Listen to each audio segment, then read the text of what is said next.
Namaskaram.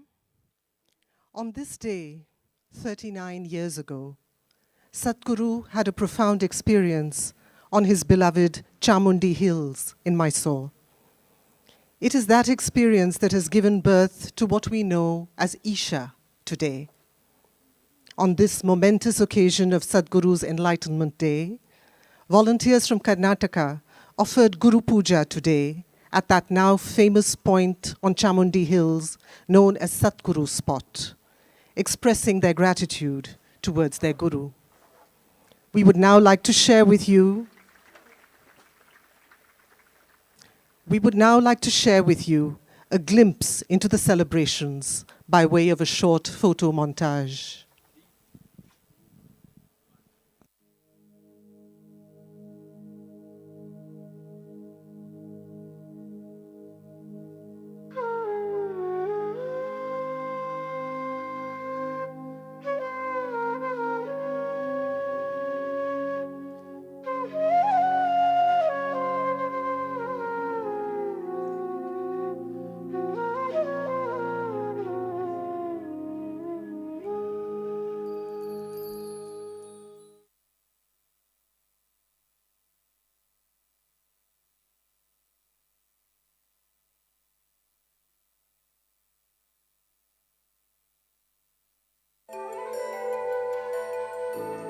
When you want to express something which doesn't fit into the limitations of logic, poetry becomes very useful. In those 4 lines, you can hit somebody in such a way that it really hits them and forever they'll remember. Those 4 lines just transforms their life. So poetry is a powerful tool like that.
The sacred sound I refuse to utter.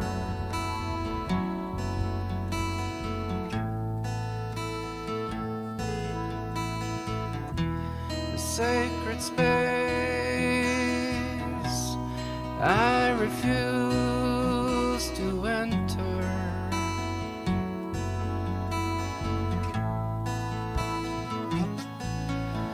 But you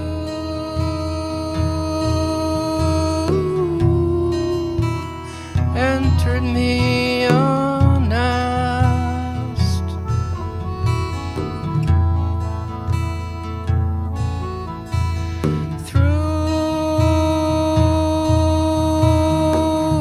Through crevices unknown,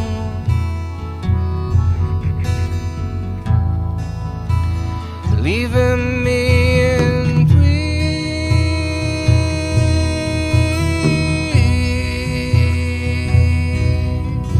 tremble,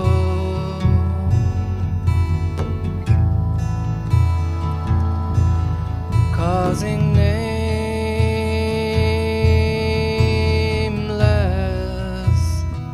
unspeakable ecstasy.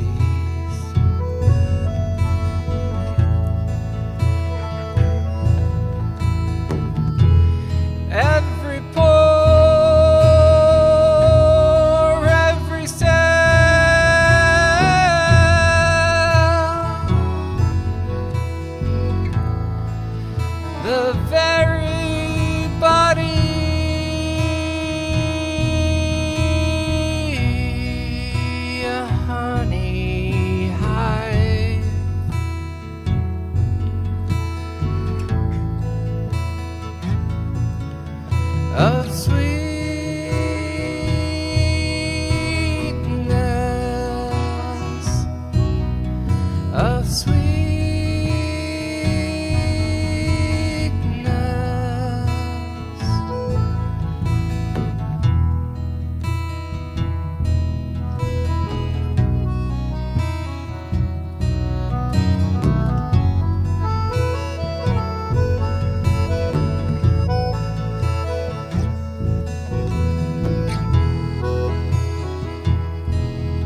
Namaskaram and a very warm welcome to all of you.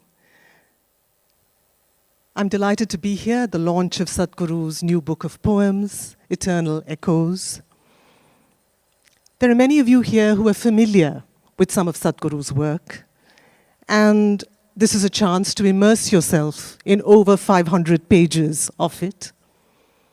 But for those of you, perhaps some of you online and elsewhere, who are more acquainted with Sadhguru as the proponent of inner engineering, as the proponent of yoga as a science, of technologies of well-being, this is a chance to be acquainted with a somewhat different Sadhguru.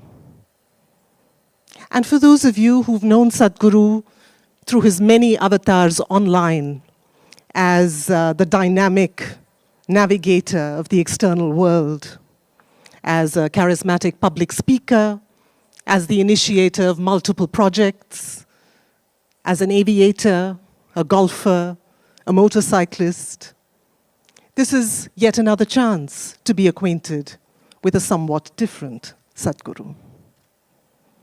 Because this is the province of the lyric, not of logic. This is the province of the twilight world, not the province of 100-watt illumination. And Sadhguru himself describes himself in these pages at various junctures in particularly interesting ways. At one point, he describes himself as a wanderer of the twilight world. At another point, as a borderline being. At yet another point, as a fathomless, empty page. And at yet another point, as one who can see in the dark of the cosmic womb. These were some of the images that I took away with me at the close of this book. These were the powerful moments that lingered with me. And I must say at the start that I did not approach this book as literature with a capital L, because that's not what it aspires to be.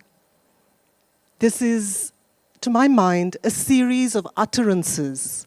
It's almost like having a glimpse into a mystic's journal. It's a series of utterances in which we see a person not particularly concerned with issues of form or craft or even grammar, but what there is in abundance is glimpse after glimpse into the unimaginably eventful inner life of a mystic. And this remained with me above all. I think for those who are fascinated by the many faces, the many dimensions of Sadhguru, this offers a glimpse into him as that borderline being, standing on the cusp of diverse worlds, as a dual citizen of both the darkness and the light. And for those who are seekers, this book offers the chance to be transported to a place that I think every seeker is passionately and deeply curious about, which is the state of mystical union. And for devotees and disciples, this offers the chance to be transported to a place that every devotee yearns to be, which is the heart of the Guru. It's a book of intimacy, it's a book of vulnerability, it's a book of frequently unguarded tenderness. It's a book of playfulness as well. It's a book, above all, of heart. And on that note, I'd like to invite on stage the author of Eternal Echoes, Sadhguru.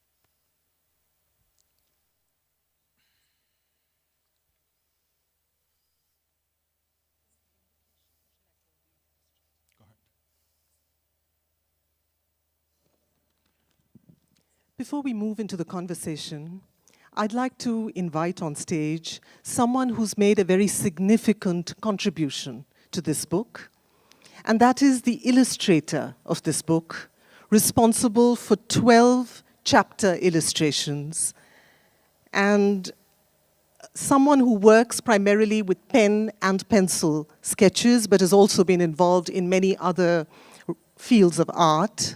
She is none other than Kaoruko Yamazaki. And to call her an illustrator is perhaps not entirely fair, because these sketches are not illustrations of the text as much as they are responses to it. I'd like to welcome on stage Kaoruko Yamazaki to say something about her journey.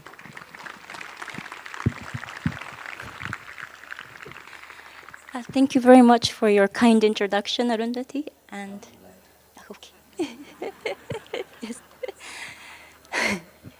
So before I move on to my main presentation tonight, I want to express my deepest gratitude to Sadhguru for this beautiful opportunity to rekindle my passion for art and explore a forgotten and hidden aspect of myself, and to share my work alongside your poetic masterpieces. So thank you so much.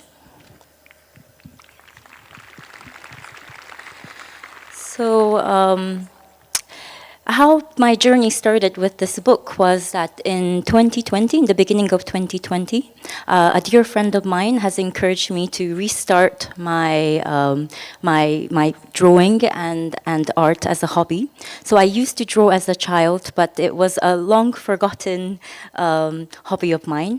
And around the same time, I happened to share a portrait of Anandamaima, an Indian saint that I've drawn 8 years ago with Sadhguru. This is one of a very rare piece that I've done as an adult. I haven't really drawn so much after I started my academic and financial career. So, and he liked it, and he wanted to actually, he suggested that I would do a portrait of Bijima. So I'm not sure whether it's on the screen. But yes, so I've, that time it was a lockdown in the ashram. I only had pen and pencil, so that was the only medium. And this is what I produced, yes. And initially it was daunting because I haven't drawn in 8 years, and I haven't really drawn or painted in almost 20 years, and I'm very much self-taught. But when I started working on the portrait, it just flew out as if it wanted to manifest on the paper. So the process was very natural, and I must say it was very spiritual and meditative process for me. And I must say I learned a lot about myself through this experience of creating this art. So I do recommend art as a meditative practice. I think one is able to explore a part of ourselves that's hidden from the mundane consciousness. So I would like to. So after that portrait, he suggested that I should do the illustration for this poem book, which was, and of course I said yes. I wouldn't let this opportunity slip by, but I was quite nervous about this. But he wanted the book to be divided into 12 themes. So I read all the poetries, categorized it into 12 themes, and the publication department also helped in finalizing these 12 themes. So tonight I would like to share 7 of that 12 drawings that I've done. So each drawings has many elements, with many interesting elements that is meant to invoke different interpretation in different people. So the drawings, I haven't, when I was working on it, I didn't have the final composition in my mind. So it evolved as I drew, and I delved into the theme and the poetry. So I'm sure there are a lot of elements that people can discover and also find their own interpretation. So the first chapter is on life. So This work, as you can see, the main theme is the phases of the moon. And so the phases of the moon represent the cycle of female reproductive system, but also it represents the cycle of life.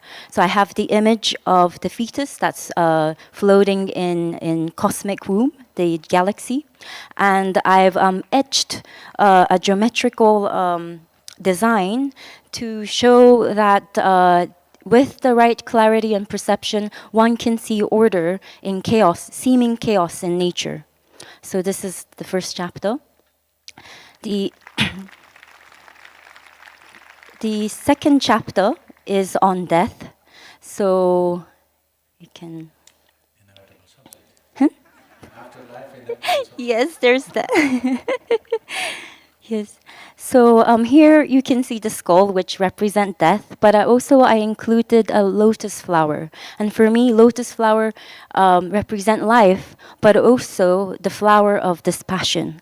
So Sadhguru often speaks about the process of living death. So for one that's in touch with their own mortality and holds the beautiful flower of dispassion in one's heart, the beingness of that one is transparent and free of all distortion. So that's the state in which one can become a true offering in life.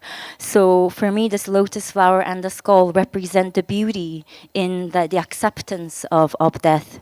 And I've also included the image of moth, which is representation of transformation from one phase to the other. So the third illustration that I want to share, I think, is on yoga. Yes. Yes. So there is a lot of theme of duality and unity in this. So some of the main feature is the female yogini that represent the manifested material aspect of the world, and a faint silhouette of a yogi behind her that represent the masculine and unmanifested of the world. There is sun and moon, and there's many other elements with many interpretation. I will let you explore and come up with your own interpretation. Huh? It's international imagery. Yes, maybe. Yes. Many cultures, I'm saying. As many cultures, yes. Yes. So the fourth illustration that I would like to share is, I think, yes, Guru. So obviously this is Guru's lotus feet. And I've included 5 geometrical shape platonic solids, which actually represent 5 elements. And the infinity sign at the top that represent mastery of these 5 elements, the Guru's mastery over these 5 elements. So that's this picture. And the next one. Yes. So this is actually one of my favorite drawings. Initially, the face was clearer, and it's modeled on the face of Sadhguru in his 20s. This is not how I looked, okay? But he suggested that I should make it more abstract because everybody has their own image of Shiva in their mind, and it's better not to interfere or in other people's imagination of Shiva. So he actually gave me a very specific instruction to how to improve this drawing, and it really turned out much better than the original version. So, so I really like this drawing. And so the next, this is mystical. Yes. So I love being in the Naga shrine, the snake shrine in the ashram. I always sit there, but for me that shrine and snake represent the mystical realm, and I've included the symbol of 7 chakras to represent transcendence into these mystical realms. So that's what I included here.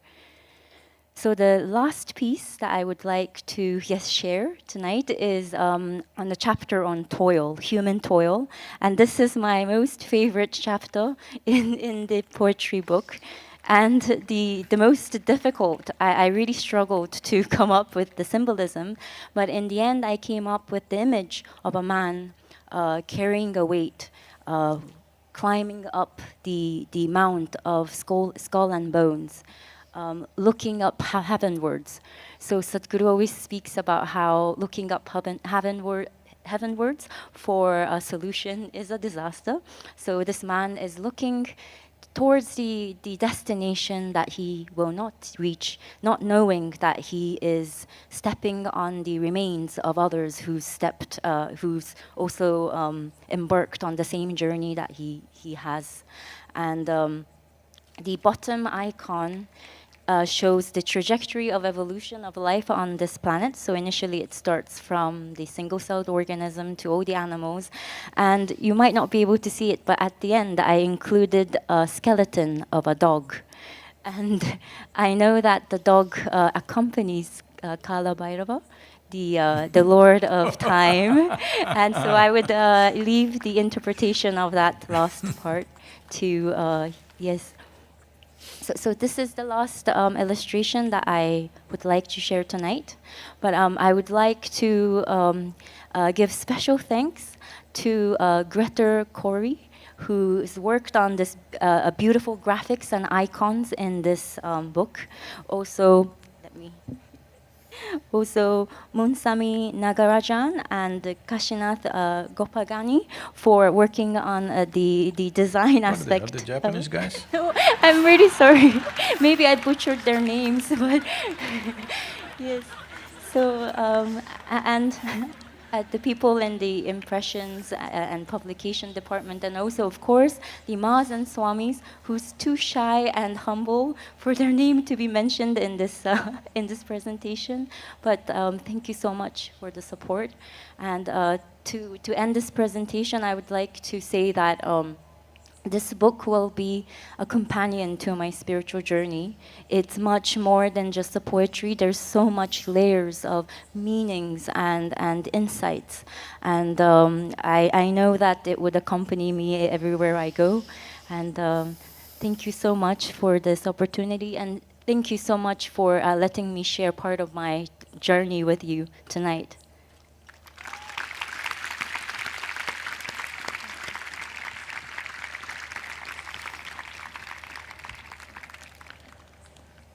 Thank you, Kay. And Sadhguru, the format that we've decided to follow today is very open-ended.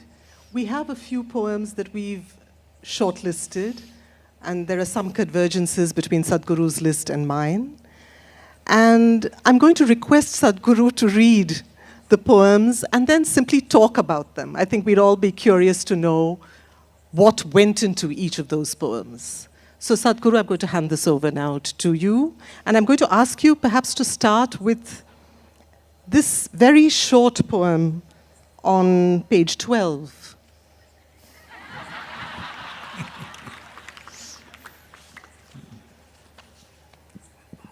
The Fool?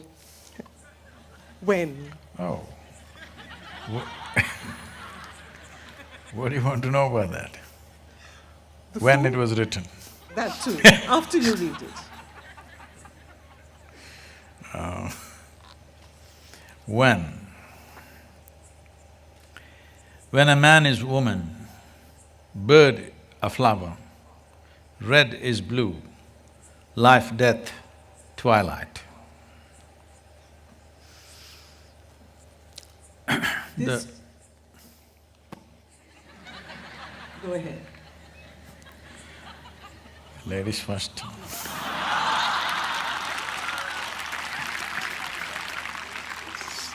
I will have my say later, Sadhguru. Please go ahead. Okay, you have the last word.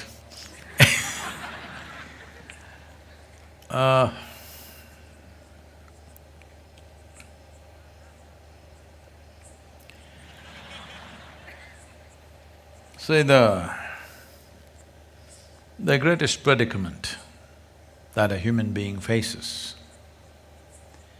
and the greatest tragedy that human beings are going through and the greatest struggle that all humans seem to be toiling with is just this. Their sensory perception gives one-sided perception. If you see this, you can't see this. If you see light, you can't see darkness. If you hear sound, you can't hear silence. So, life becomes a heap of opposites or contradictions. Trying to wade their way through these contradictions, how much suffering, unbelievable. How much confusion, how much struggle. If anybody ever documents in 1 year, these 7.6 or 8, I don't know where they've crossed 8 billion, I do not know. Secretly, we don't know how many children are born. If this nearly 8 billion people, if you document what kind of suffering they're going through in 1 year or in 1 day, just 1 day, it's enough for eternity. All this is simply because they have misunderstood instruments of survival or as instruments of knowing. You must know which is light and which is darkness if you want to walk through this. You must know which is man, which is woman if you have to operate in the world. So these differences are very one-sided. Well, in many ways I've said this, now it's become a bit too common for everybody to know this because I've been speaking about this for some time. Well, you're sitting here as a man or a woman, but you came here because a man and woman came together, your mother and father exist within you. You being a woman or a man is just a surface thing, but you've taken it so seriously. And you go through a whole lot of circus. Just being a man or a woman, how much circus in the world? Forget about light and darkness, that's more complicated. Gender is the simplest damn thing. But how much struggle, how much social confusion, how many religions and scriptures have been written about this misunderstanding endlessly. This is just that because between light and darkness, you think they are two different worlds, because it looks like that. The day looks like one kind of world, this planet looks different during the day. During the night, it's a completely different world. But it is not, it's the same world. I think you get that point during twilight to some extent. This is why it's always important to wake up before the sun comes up, because you don't have to do anything. If you're just alert and looking, slowly the perception will go into you. This is why always in yoga, Brahma Muhurtam you should be up because twilight starts then.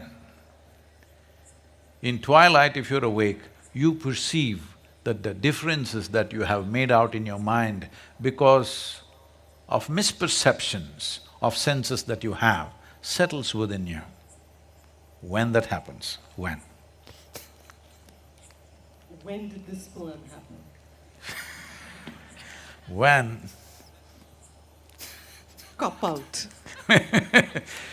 I think this was about 2019, when I was in United States, our III, the Isha Institute of Inner Sciences, is a spectacular place, nature-wise. We are yet to build. We've built some, lot more to build there. But in terms of nature, it's a truly spectacular place, and where I stay, you just cannot escape the sunset. The sun is at you because we are on top of a bluff and there is a valley. When the sun is setting, sun is in level with you. Like this usually happens only at the ocean. Even there will be a little bit this thing. Here, sun is below you when it is setting. So you cannot escape sunset at all, even if you want to. So as I was watching the sunset, I saw this is the thing that everybody is missing. It's not about the glory of the sunset. It is a clear transition where this and that is not there. There's only this and this. It's this kind of poem, I must say, Sadhguru, this very spare and cryptic poem, that I feel the essence of this book lies. No, This I know is- some more words than that. I know I don't have your kind of vocabulary, but I know some more words. I was about to say some nice things which I might withdraw at this point. Please.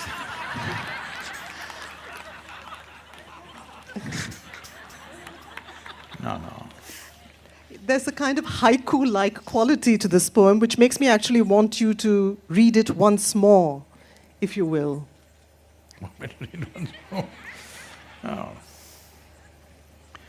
When a man is woman, bird a flower, red is blue, life is death, twilight. How many times a child would have thought a red flower and a bird flying, they're not different. One is stuck on the plant, another is flying, they're just the same things. The soil and you are the same thing. The earth and the sky are the same thing. So, I think children below 3-4 years of age are seeing things like this. I still see things like that. I never grew up. You know, Sadhguru, in the introduction to this book, Sadhguru mentions that it was in his years on the farm outside Mysore that a lot of his poetry happened. And you say there that the power went off every evening and you would spend hours in darkness, and that was the time when poetry happened to you big time. Particularly today, Yeah, many Sadhguru. times in the darkness of Karnataka's famous power cuts at that time, I would write in the darkness, and I would write like 8-10 poems in the evening or in the night. And in the morning I would have a great difficulty reading them because I scribbled them in the dark. Well, none of those poems are here, they're all gone. But Sadhguru, you mentioned that actually being in the dark had something to do with those poems happening. And today, when your entire life seems to be spent in the glare of the spotlight, almost 24 hours, when does poetry happen? I'm not in the spotlight. Their image of who I am is in the spotlight. I am never in the spotlight. You're in the twilight. I'm always in the coolness of twilight. Is it that poems like this, I'm just wondering, because you talk about writing these fragments, in many of these poems you almost sense that it's a kind of shorthand, that there is a mystic who's transcribing this mind-bogglingly complex inner life into a few very short, urgent fragments of verse. That is because I'm… right from childhood it's been so, I'm very bored with language. I don't like language. You know, I'm talking all the time, writing books, but essentially I don't like language because it never says what I am, what I experience, what I know can never be said. So I'm not a great fan of any language for that matter, so I did not really learn any language. Well, you made a comment that grammar, because I never read any grammar. Even now I do not know the fundamentals of English grammar. I know only by speech and I can write a little bit. But I did not learn any language with any decent sense of interest, whether it's Kannada or Telugu, Hindi, all these I learnt at some point. But because my learning was so just on the surface, enough to transact at that moment, most of those languages had just gone out of me. Because I did not learn the alphabet, I did not learn the grammar, I did not learn how a language is built. There is a certain beautiful complexity to language. While people, at least many linguists and others say, the most complex thing that human beings have actually done in their brains is language. Well, because they've not done anything beyond that. Yes, language is a phenomenal thing, it gets, many things, otherwise we would be doing ah, boo, boo. to each other, all right? Language has brought so much, so many aspects to our lives. But for me, it never paints a full picture. So my interest in language is very minimal, and generally there are people who manage a forest flower, they order me, Sadhguru, by tomorrow evening we need a poem. Because we have to publish, it has to go to print, then only they will tell me when it's going to print. So I sit down and write 4 or 5 poems in 10-15 minutes, and I'll send them only one usually, so that next few months they'll always come just before going to print. I do that. And also when I'm writing, the moment I cross 8-10 lines, I have to conclude. Very rarely I've written 4 or 5-page poems. They're not here, I think, in this book. Otherwise, 8-10 lines, I'm done with it. I have to close it with the next 2 lines, because by then I'm bored. Is it then the brevity of poetry that draws you? No, among the things that you can do with language, probably poetry is the most insightful. Well, it does not describe things like prose. Prose can say so much detail. See, if you go into the detail of creation, because my business is creation and the source of creation, I'm not interested in anything else. If you want to go into the detail in prose, let's say to describe a tree, if you spend 1,000 years, you cannot describe it, there is so much detail. So poetry has the ability to skip all the detail, not say anything, but still give some kind of an impression that at least people have a sense of they have not understood, which is very important. Oh, I get it, means you've not gotten anything. Because a lifetime of observation, still you will not know anything. A leaf, one leaf, a lifetime if you observe, still you won't get it. So at least poetry gives you that sense of wonder. At least you know you don't understand all of it. You see a small part of it, and that small part is a little keyhole. If you know how to make a key for that, maybe it will open. Maybe it will, but making the key takes some skill. In fact, it's those poems that I want to return to, because there are some that I've shortlisted, Sadhguru, and I'm going to ask you to read a couple.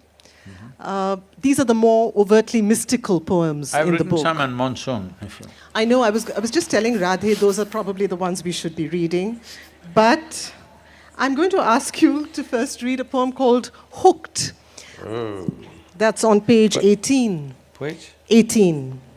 And given what you were just saying about poetry not filling in all the blanks, not joining all the dots, these are the poems, the very mystical poems that I think make a deep impact. Hooked.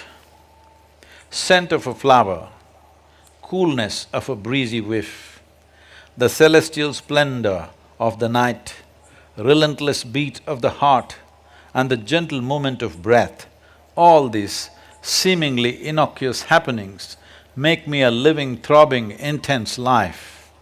This brilliant mix of innocuous and the incredible can only be an outcome of a mindless, unthinking intelligence of the beyond that made me a slave in my own life, a life without persona, a life bereft of its own longings, a life that is conquered by the infinite will. The cool fire of this eternal mill burns me not, but leaves me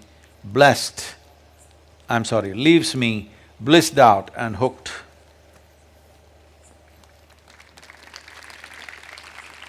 Do you remember when you wrote it? 2020. It's a recent, very recent Yeah. poem. Tell us more. I think these days, when I'm in India, I'm hardly writing anything because Morning they send me nearly 100 pages of administrative stuff to read. So, most of the time my journal never gets open for months here if I'm here. When I'm in Nepal, I've written so many poems in the trek. And when I'm in US, because of the time difference, they leave me alone in the morning. And in America, people don't work till 11 o'clock. So I have time in the morning and more poems happen there than here. You don't remember the specific moment when you wrote this? This is all, you know, when I'm here in India, if I get my coffee, it's very, very good. When I'm in United States, it is like weather. Some days it's wonderful, some days some days like this. So when the coffee was good, I wrote.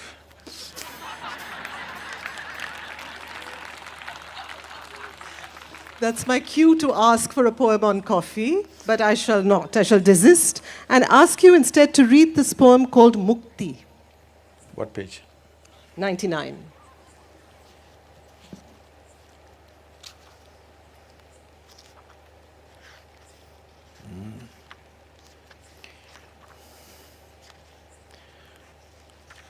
Why are you stopping one step short of mukti? 90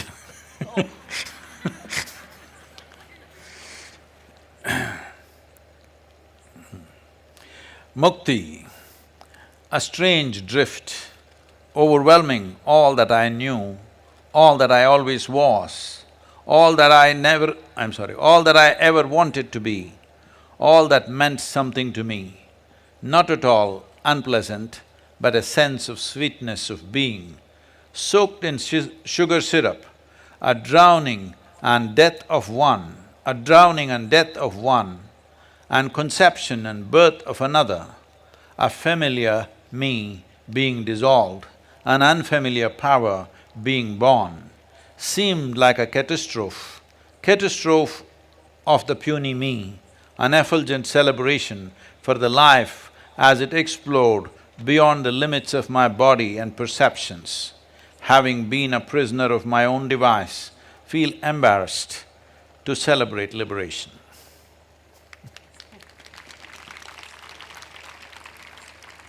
Is this a recent one? No, this must be many years ago. I was struck by both these poems, which is why I wanted Sadhguru to read them together, because for one, it strikes me, Sadhguru, that in your poetry, you allow yourself to speak of bliss, of rapture. There are times you speak of nameless ecstasies. Here you speak of being drenched in sugar syrup. It's the kind of Sadhguru we would never see otherwise. Not very seldom in your talks would you talk of being drenched in sugar syrup. You would talk of you always speak of the beyond as that which is not. You speak of the journey in terms of breaking limitations. You would not speak of it in terms of affirmations. Would you agree? There have been many mystics in the past in this country, where they're sitting under a tree. You have to be somewhere around our town because even whatever you are, you still need to eat, okay? You don't want to be in the town, you're just outside of the town.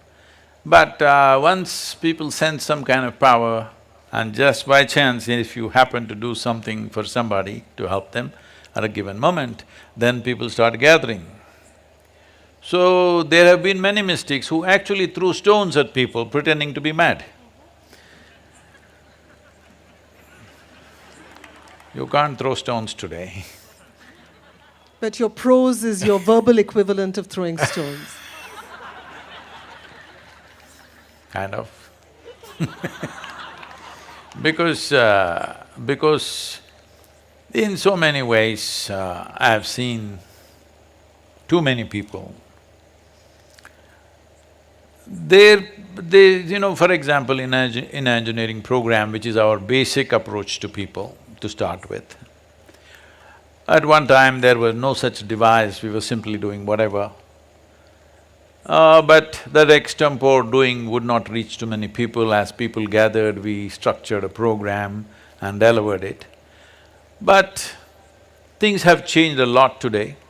But in 80s when I was teaching, nearly 80% of the people came because of some physical ailment. Only 15–20% came because they want to know something. Today I think the percentage is only about 8–12% of the people are coming from physical ailments. All others are coming out of a thirst, which is a massive shift in human consciousness itself in the world, that there are more people looking for truth like never before. But at the same time, 20th century creatures are U-turn human beings. They keep making U-turns too often. So, how much of time and energy to invest? I never think, people are always thanking me, Sadhguru, so much time you gave me, all this. I never think like that because I'm okay. If it doesn't matter whether this is small or big or whatever, when I'm doing something, I do it. But in terms of energy, to do certain things, many human beings will never break the limitations of who they are with the kind of energy that they have. They will not. They will have to do lifetimes of sadhana if they have to generate that kind of energy. This is where a guru becomes important. But how much energy to invest in somebody, because if they are… see, if you set up a rocket like this, you can fire it up fully because it's going like this. But if this is a rocket which is going to go 100 meters like this and go like this, one thing, it may come and burst on you, some of them have.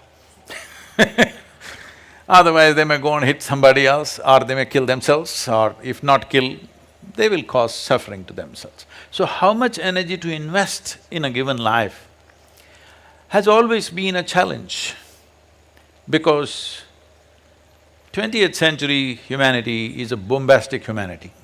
They know too many words and too little things. Yes, like never before, because never before in the history of humanity this many people went to school.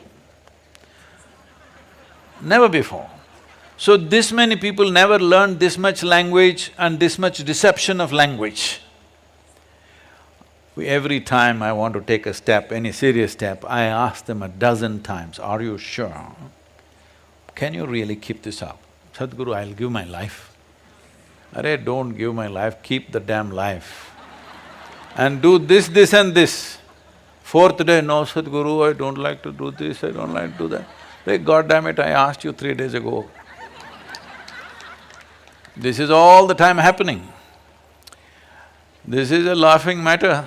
This is not a laughing matter, this is life and death matter for me, because you deplete yourself by working like this. Well, but unfortunately, that's how it is, because as a generation of people, very few people, I'm very proud to say in this yoga center, I have hundreds of people who are here for more than 12, 15, 20 years. Not once have they even asked for an appointment to see me. Not once have they complained about their anything. Not once they have come to me asking, Sadhguru, my problem. If at all if they come, it's only for something for the foundation, for the work to be done. There are hundreds of people like that. I bow down to them because they don't belong to these times, they're from another time. But in today's world, because of probably the nature of education, everything is frivolous information. There is no in-depth involvement with anything. There's no in-depth involvement with anything. When our education is like this, you learn chemistry, 45 minutes, tong, you learn literature, tong, you learn biology, tong, you learn physics. What kind of nonsense is this? Unfortunately, this is our education system, so this is why you produce such flaky people who can't stick to anything because they don't know what is involvement. They do not know what it means to invest their life into something. They're like this. So, it is a I'm not complaining, they're all wonderful people, but But would hearing about nameless ecstasies and sugar syrup a little more often be more invitational? No, they'll be coming for the sugar. Is that a bad thing? Is that getting sidetracked? Of course. If we just talked about twilight, if two. sweetness and bitterness are not two different things, then what are you choosing? We start the day with a neem ball. We could start with a laddu. Maybe more people will get up at 5 o'clock in the morning. Hey, from tomorrow it's laddu.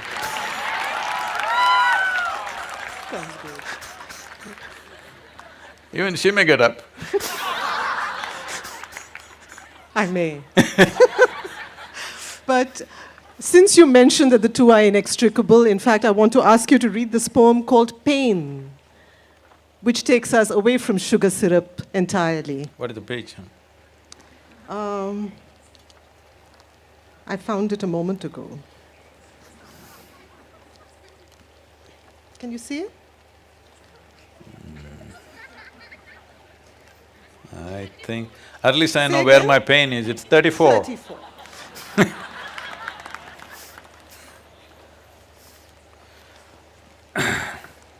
Pain. My pain is not of the wounded, nor is this the pain of the lost, nor of defeat and failure. This is the pain of the mother when one in her womb turned against her. She would be willing to go just to let him be. If she lets go, she will kill. If this is the pain of this is the pain of knowing. In your love, you will destroy. In your withdrawal, you will destroy that which is but your part. Till the part is willing to be whole, the pain will take its toll. This true of creation and me.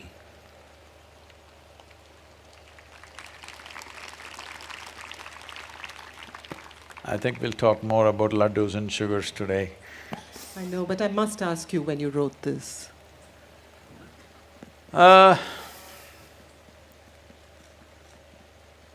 This was one of the consecrations we were doing, and I prepared people for more than 6-7 months. And then we went into the process and not all of them, it was a group, but some of them have turned around and doing their own thing. Then I notice first I lose my sense of smell, there was no COVID at that time. Then I lost my sense of taste completely, my tongue became like rubber. I repeatedly asked them, what is happening, are you okay? I just asked them. But the process is full on. Then I'm not somebody who easily falls off like that, but then I go and fall in a pit, a pit that is dug there. I go and fall into a pit and hurt my left side, then I'm very sure something is happening and I stop it for a day. And I come here and I back up my car and bash up the left side of my car. Then I go back and stop everything and say, what is happening? Then slowly it comes out, some people are making U-turns. So at that time, you abandon it, it's going to be very destructive. You continue, it will be a problem. So I made this poem and I didn't read it to them. I thought it would be too insulting, so I left it. But Sadhguru, is this what being a disciple is then, that one is actually being incubated? See, you just came because your back is aching. You do Surya Kriya, your back ache went away, and you think you found a guru, I'm fine with you. But you want to do something else, you want to step into another dimension of life. Now you need to be different. This is not going to work. This is not a zoo. When I say a zoo, it's not something you just go and look at the tiger which is behind the bars. You have to live with the tiger. It's very different. Going to the zoo and going into the forest are two different things. With the zoo, you definitely encounter a tiger, but it's not a tiger, it's a caged cat. You go there, he will show you what he is. Then you have to show who you are. So it's very different. In many of your poems, Sadhguru, I'm thinking of a couple of others which there may not be time to read, but they remind me of this poem, Pain, because you speak of a simultaneous sense of catastrophe and celebration. That's a problem with me, that's why nobody's taking me seriously. But there is another poem, Sadhguru, where you speak of having two hearts. You say one is perennially rejoicing and the other is perpetually grieving. Living with one heart seems difficult enough. See, I'm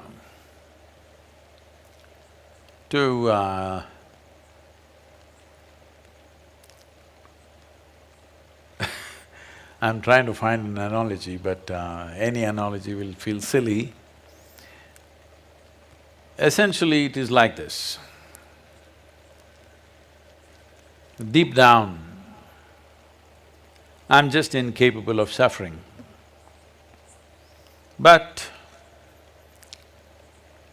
any number of times when other people are in pain, other people are in deep states of suffering, I shed tears with them. I go through what human beings go through. But human beings do not know what is their core. They don't understand.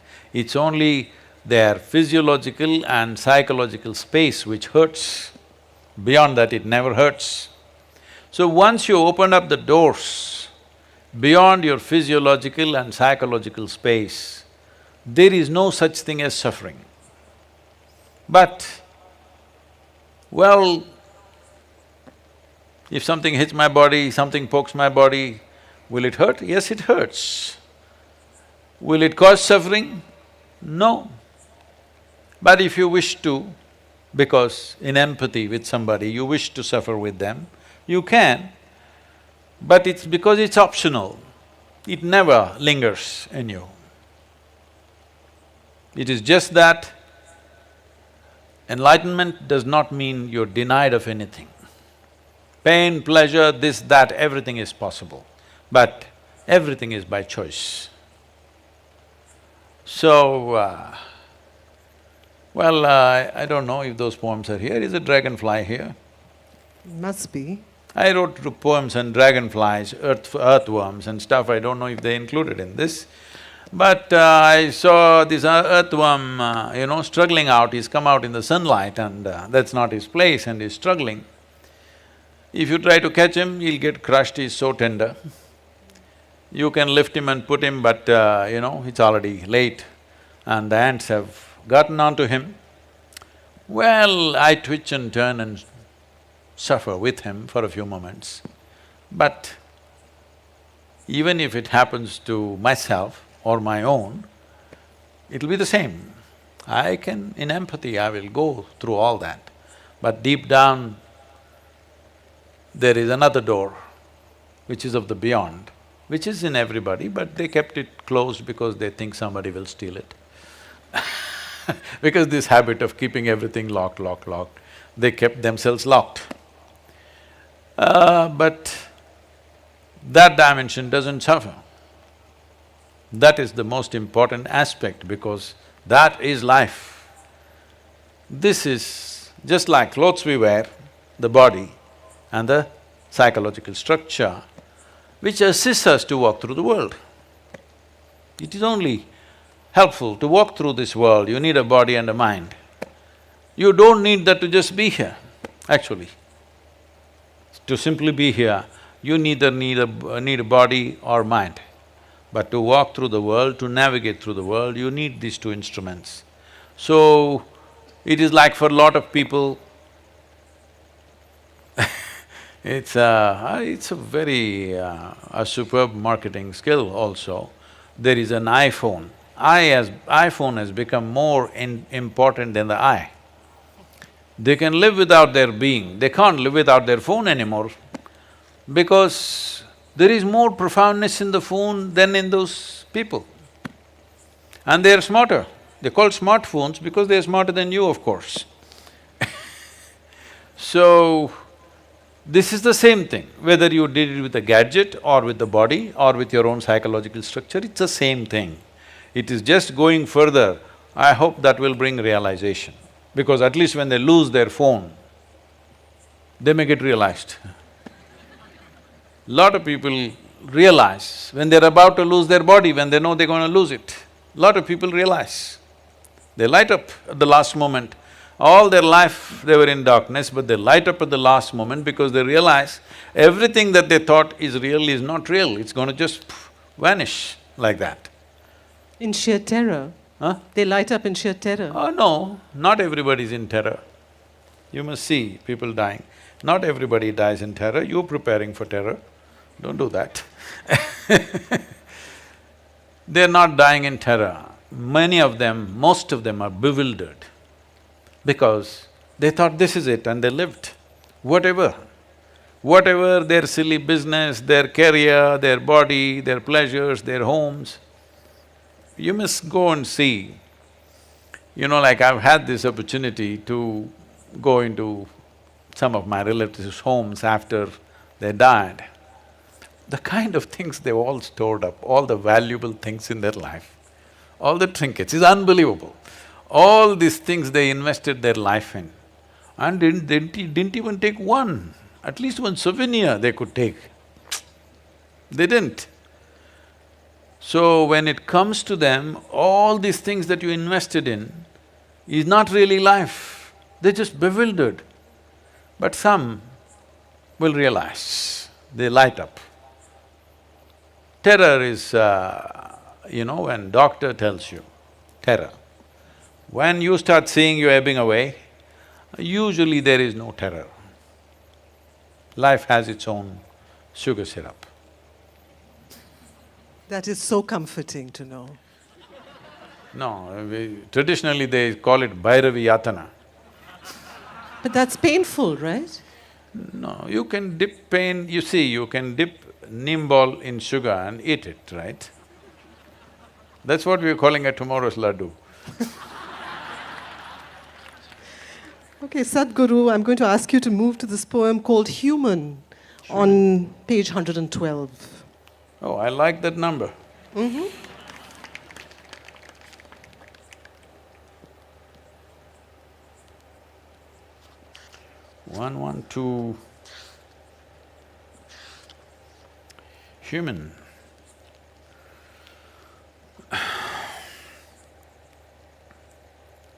Human.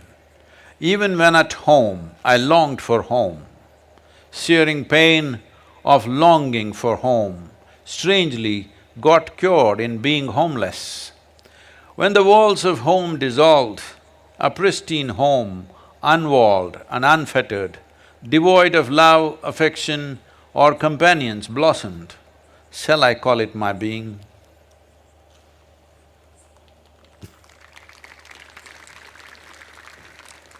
When was this written? Oh, must be 12, 15 years ago. Do you remember the moment? I think this was written in a samyama program. That's one time nobody's bothering me, everybody's got their eyes and mouth shut, so I'm writing something. Where do you write, Sadhguru? You write on… Huh? Where do you write?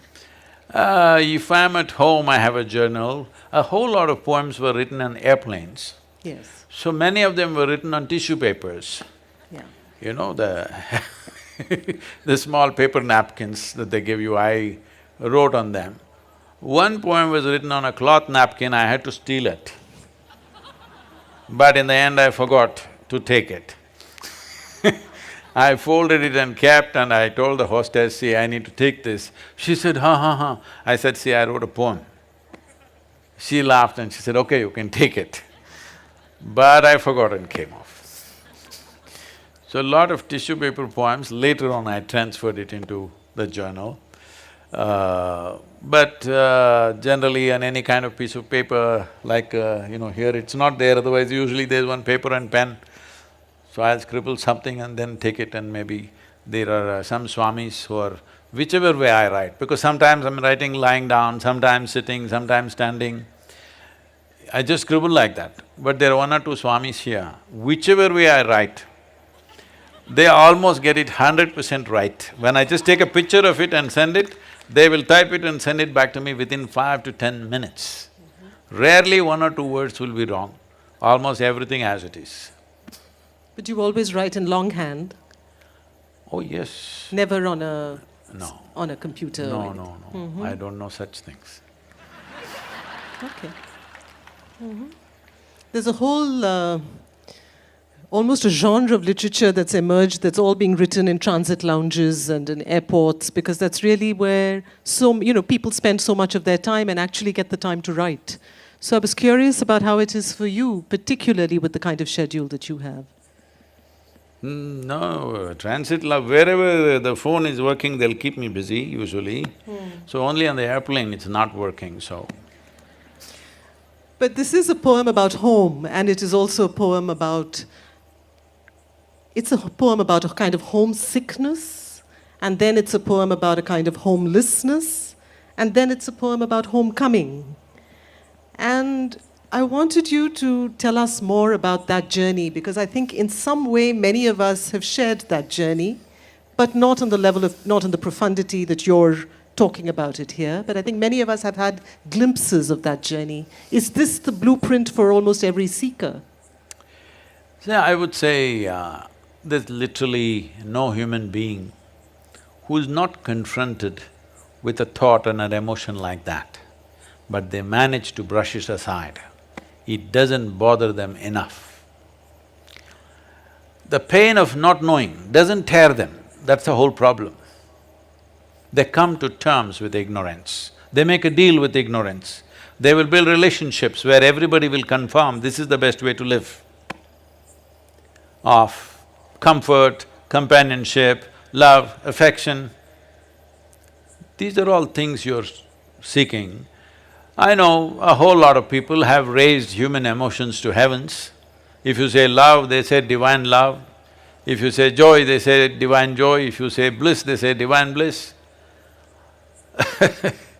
You don't need any God's help to be joyful, loving, peaceful. As a human being, you're endowed with these qualities. So all those who deprived themselves of that, they either seek God or they settle for a dog. Yeah, usually. Because they want a unconditional love, this is a demand. Because the nature of love is such that it's like a flower, if you don't watch it for 2 minutes, it'll fall. It'll wither and fall right there. Either you want to let it fall, or you have to nourish it every moment, or you have to concretize it. That means you take a picture and keep it on your phone screen, or you institutionalize it with marriage or this or that. So essentially, well, I'm not against any institution because institutions are needed in the world to operate, otherwise there'll be chaos. That is a different thing. But you cannot institutionalize joy or peace, like right now we think United Nations is the institution for peace. No, you cannot institutionalize peace. You cannot institutionalize joy. You cannot institutionalize love or anything for that matter. Institutions are functional instruments in a given society. I have utmost respect for them because without it, people, a whole lot of people wouldn't know how to live. You need institutions, there is a government, there is a democratic process, there are variety of things, all right? There are courts, there are parliaments. Well, 90% of the time some nonsense may be happening there, but still these institutions are important because without that there will be total chaos. So I'm not talking against institutions, but institutionalizing things that happen within a human being is a silly effort. But is it possible to embark on a journey without this sense of homesickness? See, let one human being honestly say, when you are with your most loving parents, however doting and wonderful they were to you, that you never felt this is not where you want to be. That is a dishonest human being. Because love gets tedious, somebody's fondness gets very tedious, comfort gets tedious. Because the nature of life is, it wants to constantly expand. If there is no room for expansion, it doesn't matter you are kept in a whatever, I won't use because everybody uses the word golden palace. I think golden palace is totally unaesthetic in my my visual perception. I hate golden palace, but whatever is the most wonderful palace, or as you say Shangri-La or whatever, it'll get tedious. All the heaven-bound people, they don't know how bored they will be within 3 days in that place of goodness. So I'm saying it doesn't matter, it's not because there's something wrong with your parents. They may be most wonderful people, but the very nature of a human being is such. Only if you're a pet animal, if you have reduced yourself to that, you're just happy with the meals that you're getting and somebody is fondling you once in a way and you're happy with that. For that you must be a pet animal, you should not be born as a human being. Once you're born as a human being, it is natural wanting to break barriers. So when you're young as a child or a teenager, you think barriers means they're all physical. Before you understand, the barriers are not really physical. Whether you build your own house or you live in your parents' house or you live in a slave master's house, the house and walls are not the barrier. It is all within us. Before you realize that, or how soon you realize that, will lead to either transformation or frustration.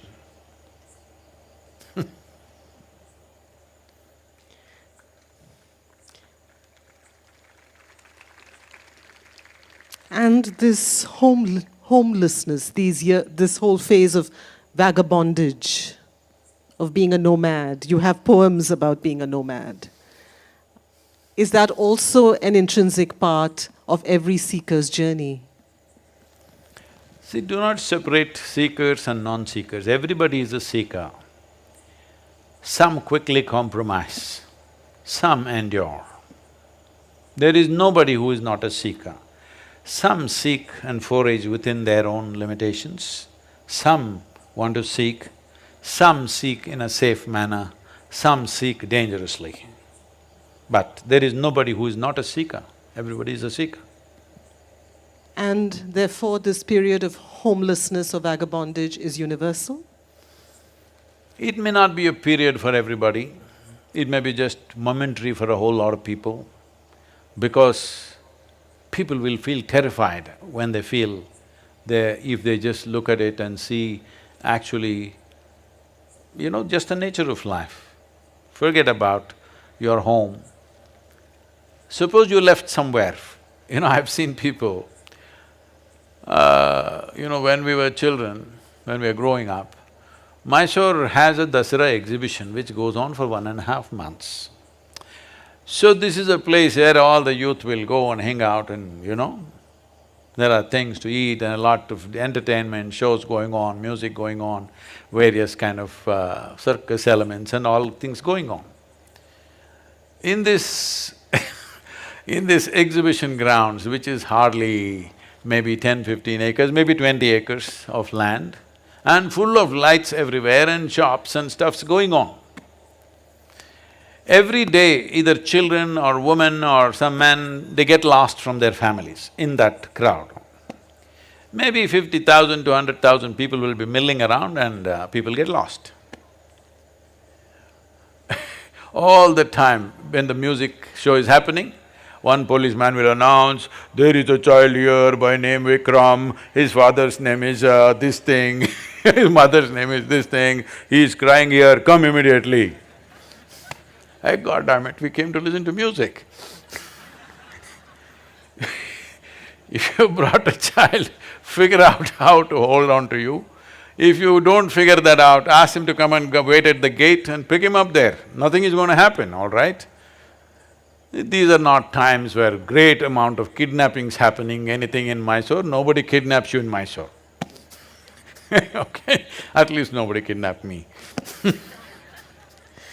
So, this ridiculous thing, and grown-up women, they're lost from their husband or their family, bah, crying in the middle of the road, bah, bah. It's a well-lit place, the whole damn place is overlit, all right? There were no phones, that was the only thing. All you have to do is go near the gate and wait, or if you're a car or a motorcycle, go and wait there, or just stand there. Let's see if your man wants to find you or not. I'm saying they will be… Even men, I have seen grown-up men crying loudly because their wife or their child had gone somewhere.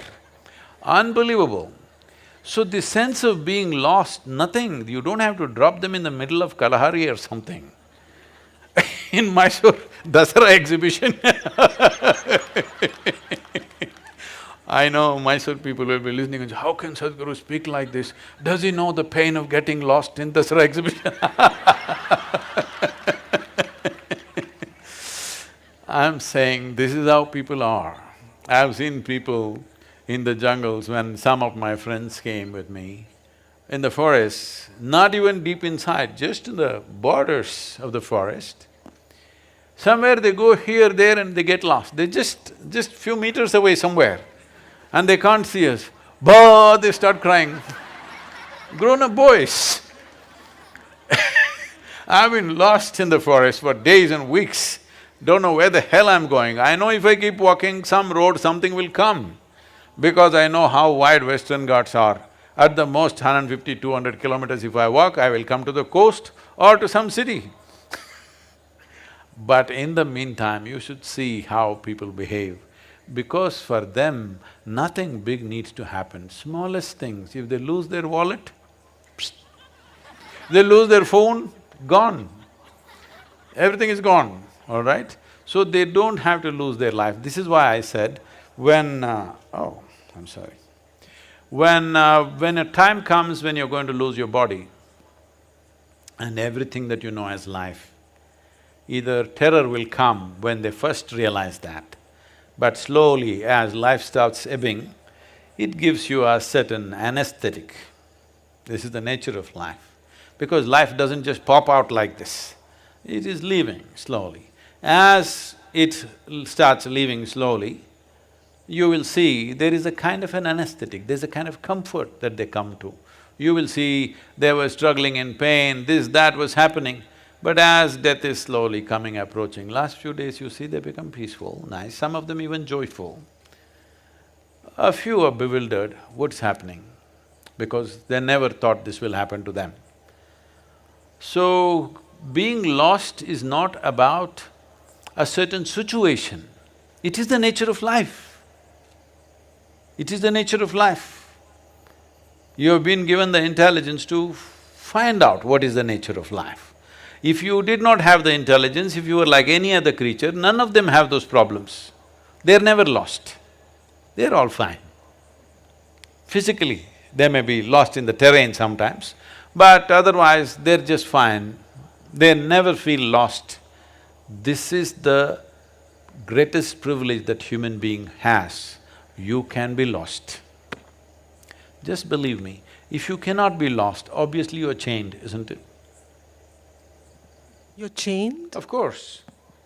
See, these days I've seen, especially in United States, people are taking their children with a… what do you call this? On a leash? A leash, like a dog leash. They can pull it, there is a thing where you can shorten the leash or lengthen the leash according to the traffic and whatever else is happening. A child is running, it's on a leash. Maybe for single mothers it's a convenient way of handling, I can understand, there are no 2, 3 people to run after the child. The mother doesn't have the energy of the child because he runs all over the place. Maybe it's a practical solution, I'm not commenting about that. But one who is on the leash or a chain cannot be lost, isn't it? you need to understand, being lost is a great privilege because you are not on a chain.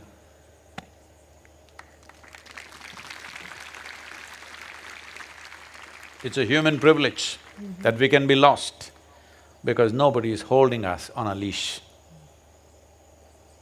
That sounds like one of the poems in the book. You'll find many of those lines, just 2 lines at times, but there are many of those moments in the book as well. I'm going to ask you, Sadhguru, in fact, to read this poem called Here and Here, because speaking of homelessness, 131, this almost seems to be the address at which you're at.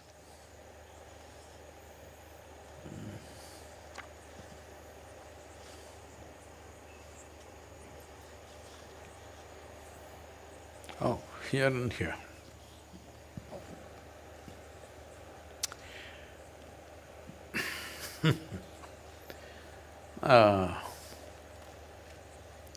Let me say that this poem was written in Lebanon. I will tell you later why and how.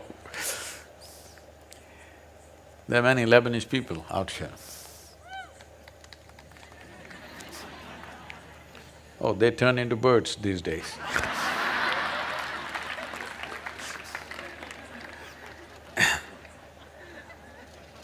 These people want to know who I am. These children of God, drunk upon the fruit of ignorance, want to know where I come from. These pearly dewdrops that hang precariously from the blades of grass, I am in them.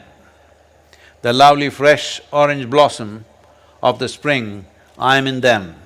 The silent songs of these timeless rocks, I am in that.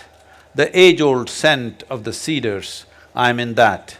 The sweetness that the mother's breast bears for the child, I am in that.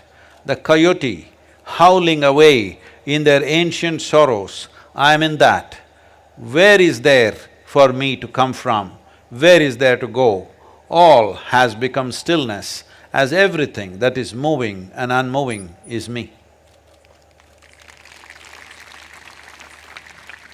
Well, this was, for me, going and teaching in a Middle Eastern country or a West Asian country as we know it here, especially so close to that region where 3 major Abrahamic religions have come from,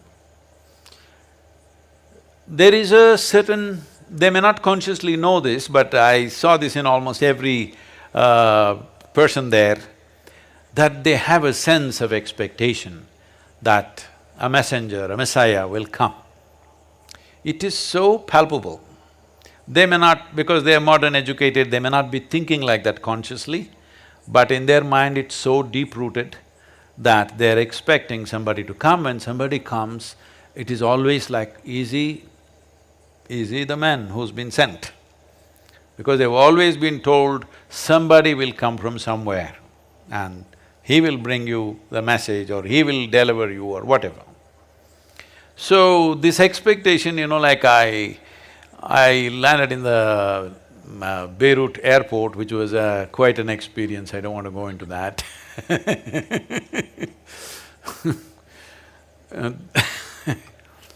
So, the immigration officer asked me, "What have you come here for?" I said, "I teach yoga."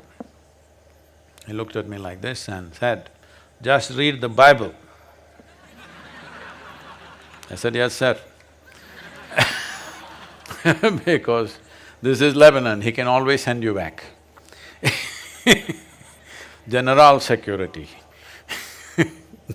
whatever they call them, anyway. So, when I walked in and there's a whole bunch of very super enthusiastic our volunteers who had done programs elsewhere waiting. Hoda, who walks on eggshells, was walking around in the… Hoda is somewhere here So, she was in the airport and so many others that I had not seen before, but they were all like this. Is he the… So, that look and the way of addressing you, the kind of questions, everything was somewhere in a very depths of their psyche. It is this that a messenger will come, a messiah will come, or maybe son will come, or whoever will come. This is so deep-rooted. So, I mean, I have some fantastic memories of that country, very unfortunate to see what's happening to it now. Such a beautiful and spectacular country, but unfortunately, it is what it is today. So that is when I wrote this poem and said, I'm not coming from anywhere, I'm here. But I want And you nobody to… sent me, I'm not an agent. But Sadhguru, it ends with those lines which I wonder if I could ask you to just dwell on.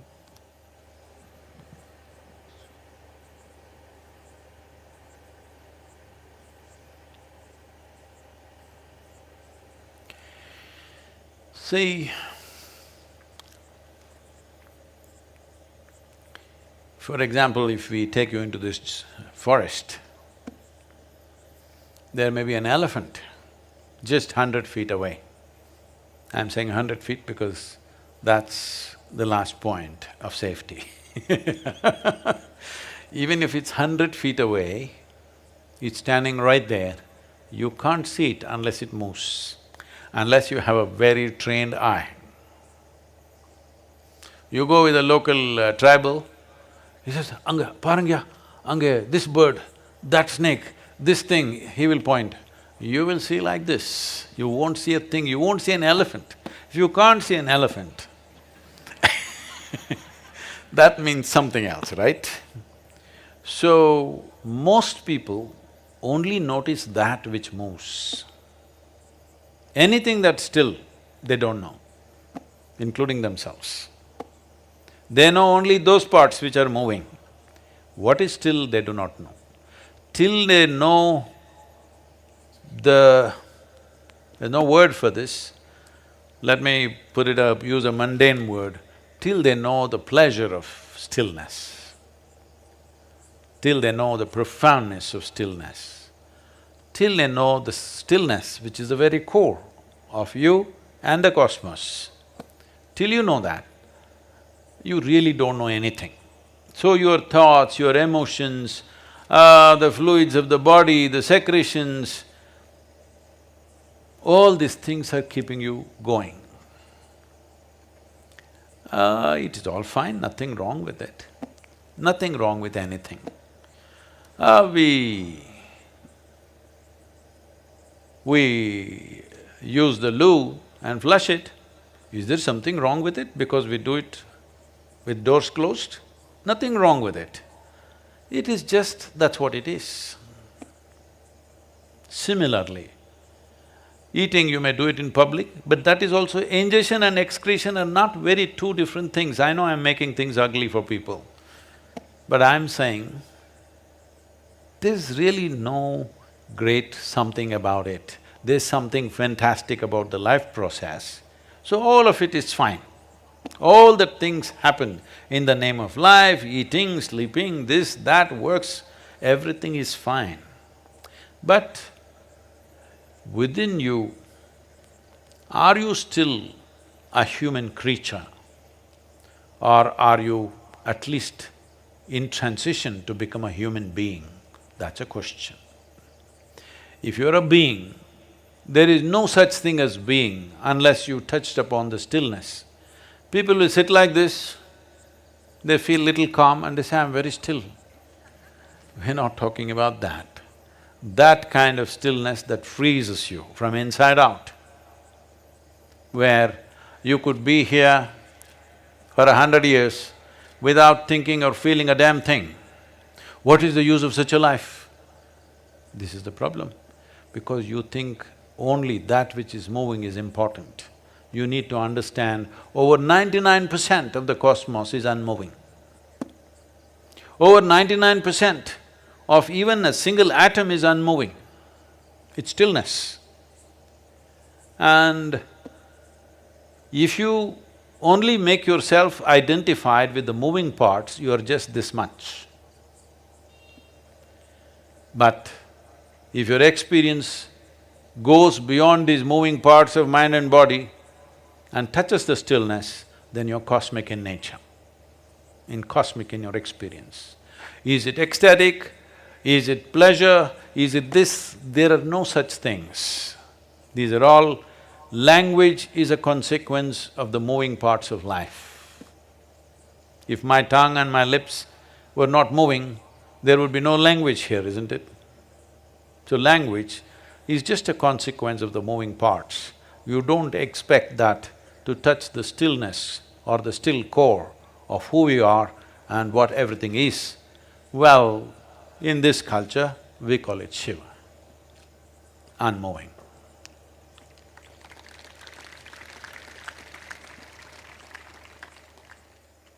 At this given point, Sadhguru, what is it like inside you? What are you experiencing inside you at this given point? When you speak of being here and here, I'm not going to let you get out of this with a joke. I do want you to say, if you can you describe how far can language go?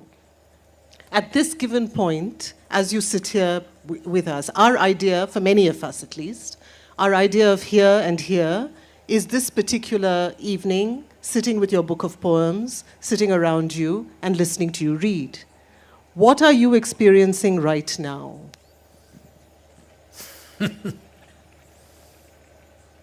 When you said inside of you, I thought you were investigating what I had for dinner. So, I'm glad it's not about that.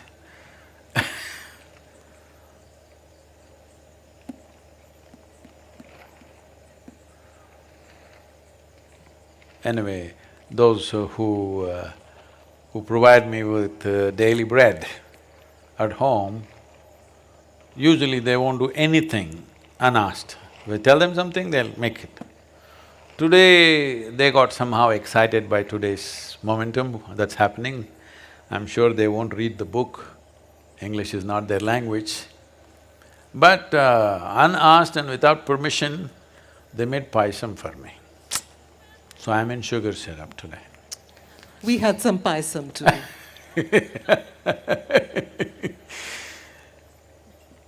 See,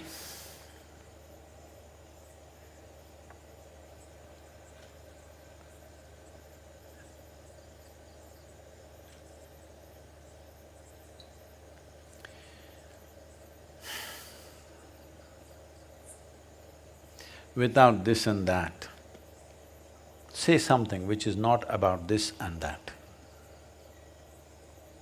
Say something.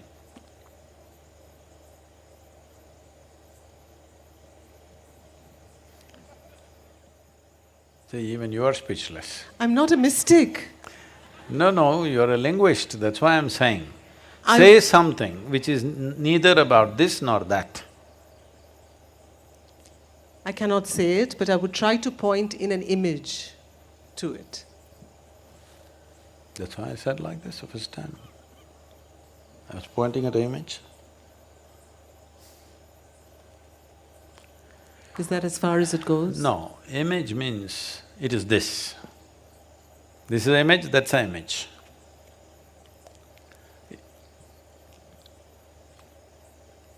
An image is trying to bring together the abstract, something that cannot be said. Let's not say abstract, something that cannot be said, with something very concrete. It tries to link the two.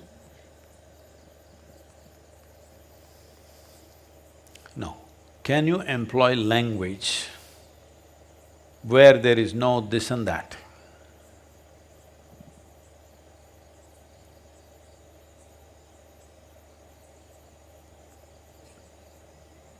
No, That's all. but… Let's move to the next poem. In fact, I've chosen the next poem. Is it another… It is exactly… it's perhaps an answer to this What is question. that? It's called Disarm, What is this? 145.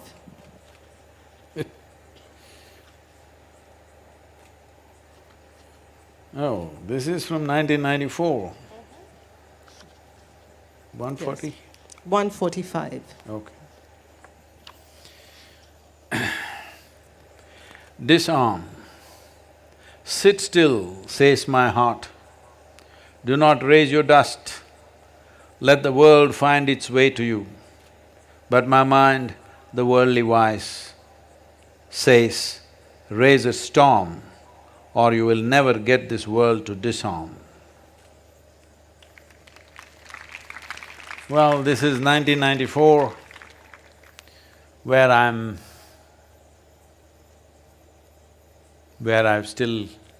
we've just come here and where that now Kaivalya Kutir, now it's a concrete building, you can't call it a kutir anymore, but they still call it. But it was just a thatch roof hut and that's it. 68 of us landed up here.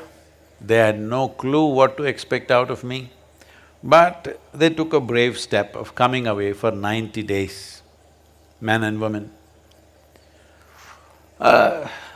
68 families, there was full-scale drama going on. All those people who came, some of them were young, who could run away from their families, many of them were married with children and everything, so big family drama was happening everywhere, I knew. So at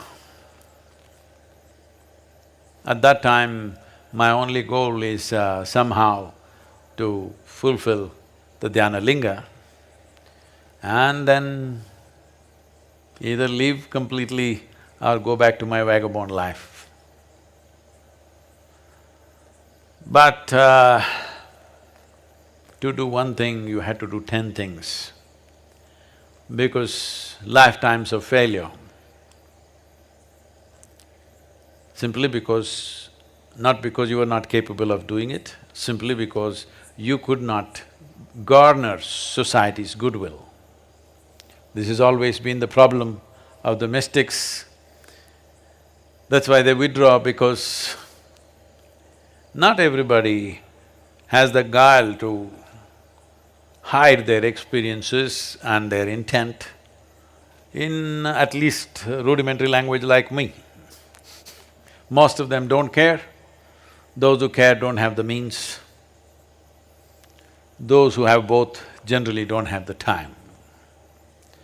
So at that time, I'm still contemplating how far to get involved with the social system.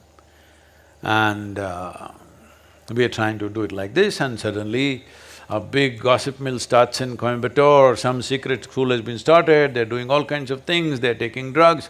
People are sitting on the hill with binoculars and watching. I call them, hey, come here. They won't come, they'll go away. At that time, we don't have a fence, we don't have a gate, they can walk down and see in what condition are we. Are we on drugs, or are we on oxygen, or are we on ozone? What are we on? They can come and find out, but no, because from there it gives a proper view what kind of drugs we are on. All right? They're sitting there and watching, and then there is a meeting in Coimbatore city.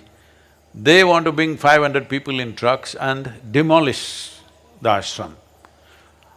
When I heard this, what kind of idiots would need 500 people to pull down this hut? I can pull it down single-handedly. With a few volunteers, in minutes you can pull this down. Why do you need 500 people? No, maybe they need inspiration, you know. They have to come to work themselves up, and maybe they also wanted to beat us up or whatever, because people are in all kinds of experiences, they're taking drugs, they're doing this, they're doing that, everything. Binoculars, I can see them shining, they're sitting there and watching. These are not some local kids, these are pillars of the society. Okay. So, they're sitting with a ham radio out there and telling them, we're saying this, you know, he's walking on the ground, this is happening, that's happening. Somebody who is also a ham radio member, you know, these days I think it's gone because of this, phones have come everywhere. And a friend of mine was on ham, hey, these guys are talking about you, man. I said, what are they talking about me? They're talking every step that I take, what's happening, what's not happening, everything. So, when this was happening, my mind thinking, to what extent should I engage with these idiots? I'm not talking about any one specific group. This is a common terminology, fondly I call people.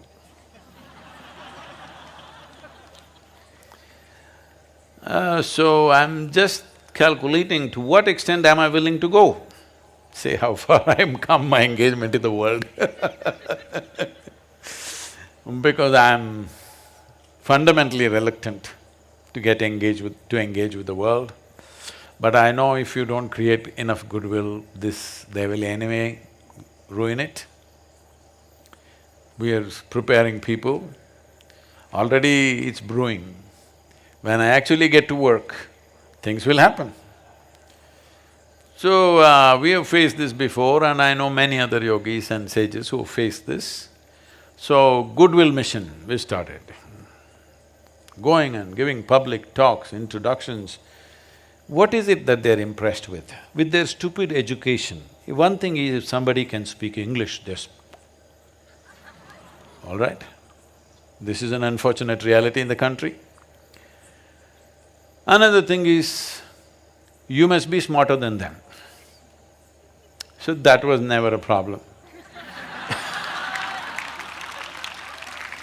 So, going there in every house, talks and introductions, questions, then slowly the word spread.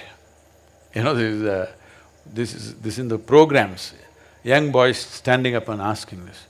People are all talking in the town, it seems nobody can win an argument with you. I said, because I never get into an argument, so they cannot win with me. So, like this we built up goodwill, not necessarily with sweet words, making them confused. Because everybody is utterly confused about life, they just made some silly conclusions. My home, my wealth, my money, my wife, my husband, my children, with this they've made some false conclusion about themselves and they think this is it. So I just asked a few questions and confused them. I didn't even say anything, I just raised a few questions. They got confused. Doesn't take much. You don't have to say some great philosophy, you just ask 3 questions. People who've been reading scriptures entire life, they get confused. Because God damn it, you're just trying to find some meaning where there is no meaning. You're trying to find meaning to life simply because you have never experienced life in its any kind of profoundness. Why would you need a meaning? If you had watched the sun rising in the morning genuinely, and really it did what it has to do to you, what it is doing to every other life, if it did that to you, why would you ask what is the meaning of the sun coming up? Only an idiot will ask such a question, or he must be a philosopher, or he must be religious. What is the meaning? No, God is slowly pulling up the sun because… Well, all kinds of things have been said. So, in the process of earning goodwill, I just raised questions that they had never raised in their life, which yielded a lot of result. Some were angry, but there was an overwhelming sense of involvement. So we built the goodwill. Till we built the goodwill, like this poem, I was thinking, how much dust to raise? Just enough for completing this one work, or should we go further, how far to go? This was always a question because I've always been an extremely reluctant guru. That's not how people see me today. People think I'm some kind of a YouTube star or Instagram star or whatever nonsense. But I'm within myself, I'm super reluctant about public exposure. I know nobody's going to believe me. But when I play a role, I play to the hilt. Till now I played, I know I need to play for some more time. Maybe one day suddenly I will stop. Not that I have any problem playing that role now. But at that time, I didn't want to really step into the world like that. I just wanted to finish my guru's will and leave. Either live or leave, whichever way. But too many people got involved, they were putting their lives into it, so there was no leaving. But when you say reluctant Sadhguru, you're right. Many people would find that difficult to believe, given that it's been 25 years since that poem was written. And your life seems to be more dynamic than ever before. We were talking earlier about this borderline being, which is the phrase that you use in one of your poems. Is this a difficult path to tread, knowing when to, deciding how to navigate this between stillness and involvement? It's not difficult.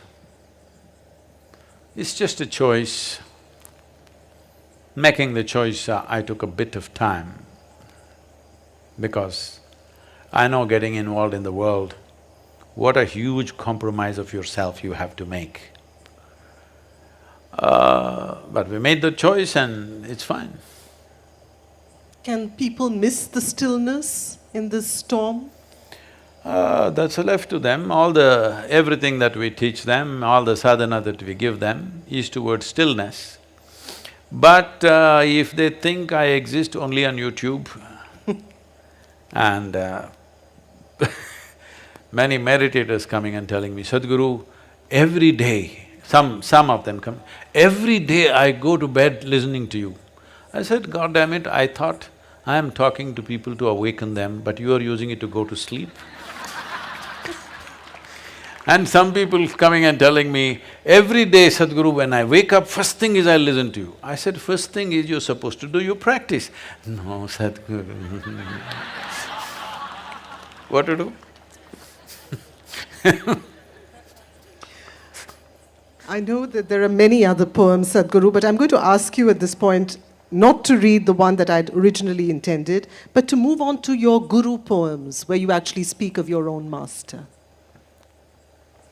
These are among the most spare poems in the book and perhaps amongst the strongest.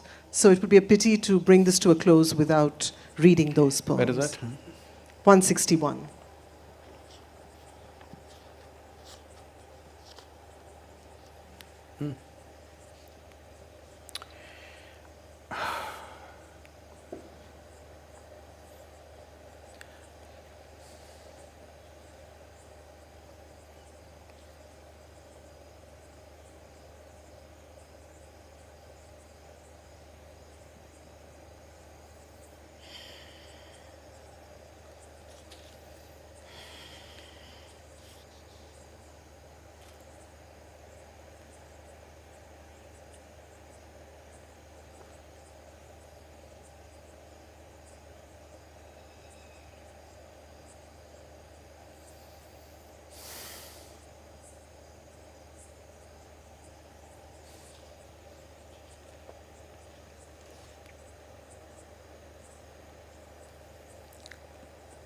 My master, brooding, squinting, staring, I could not hit the mark. He walks in like a wanton monarch with a crooked stick and he makes his mark.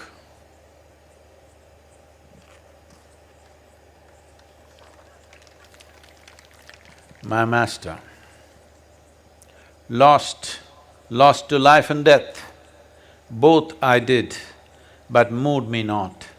A man who walks with a stick comes to me, the able-bodied one, having seen birth and death and all that life can bequeath, still sitting dumb-stuck. Here comes the man with a stick, to have me struck with his lightning stick.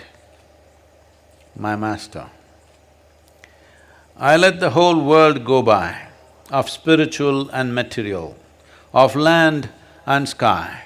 I searched in the mother's womb and in the lover's bosom, but such a one I did not find till I clawed to him like a worm.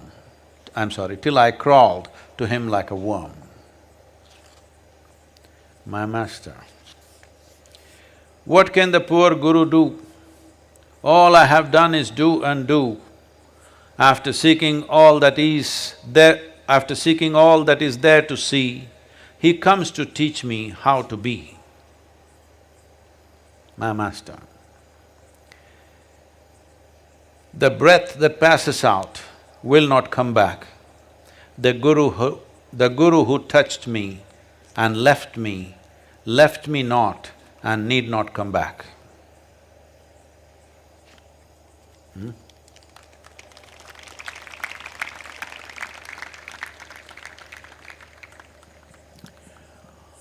Well, this…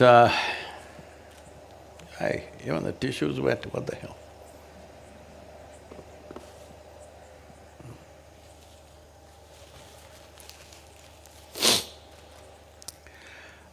This is during the Anadi program. We had a 90-day program in Isha Institute of Inner Sciences in 2010, 11 years ago. Well, in many ways, as the wholeness program here, there it was the Anadi. So, it was the wholeness program was what we did here, 90 days. The paucity of organization. Every day we had to collect money from the volunteers to buy that day's vegetables. That's how we were. And the days when it didn't turn out like that, we just fried green gram and ate happily and drank ganji. And everybody was fine, and when it rained, the hut collapsed. So they said they need 3 days to build that and put the anti-termite treatment. So we went up in the mountains and stayed for 3 days. When it was raining, pouring day and night in monsoon time. But we did everything, the program went on, everybody did their sadhana. My girl was just 3.5 years of age, I think, 4 years of age. With her there in the pouring rain, everything went on fine. Well, in United States, things were much better organized. We had a proper Mahima hall. And the people, for them it was a very strange situation to sit with somebody like this for 90 days. They never imagined they would do that. Not that here it was any different, even here it was the same, but it's more so because culturally they were much less prepared in that way. So we did various sadhanas and various possibilities. In that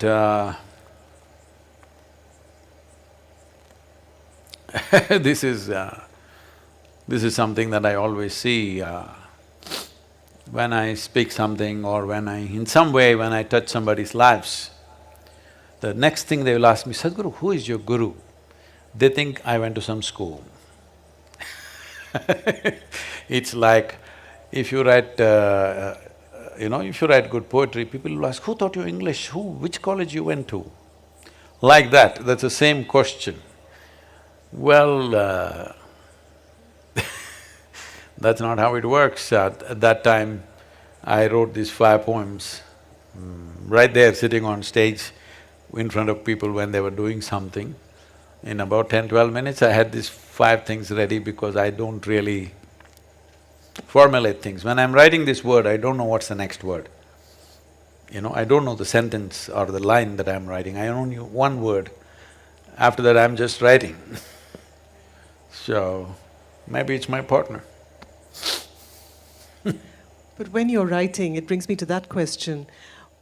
There's another point in the book where you call yourself this fathomless empty page. And what would make the empty page, what would impel it to fill 550 pages of poetry? Where does that impulse come from? When you are eternally empty, you can do what you want. See, it's like this. You can take photographs of yourself, selfie, of course, today, as many as you want, they will stay. It'll keep on occupying the memory of your phone. At some point, your phone will say, enough of you beauty queen, stop, because it'll memory run out. But every day, 24 hours, you can stand in front of your mirror and do what you want, all right? You can dress up in 100 different ways every day and show the mirror. Even if you happen to live for 1,000 years, it will still show you who you are. because there's no memory. So that's an empty page, there is no memory. There is a dimension of intelligence within you where there is no iota of memory. It's uncontaminated with memories and meanings. Once that page is open for you, you can do what you want. It's like writing on water. You can write what you want, it'll be gone. Is it an outpouring, or is it a need to actually address, as in the case of your master poems, you said you were actually addressing questions Usually, in as I people's said, usually it's by the order of the publishing English pub, they're called. It's not… they don't serve beer there, it's English publications department, all right? In that there is a Kartupu department, it's called forest flower. From there they order. Okay, suppose they were not there, would you be writing poetry? The forest flowers are always there, isn't it?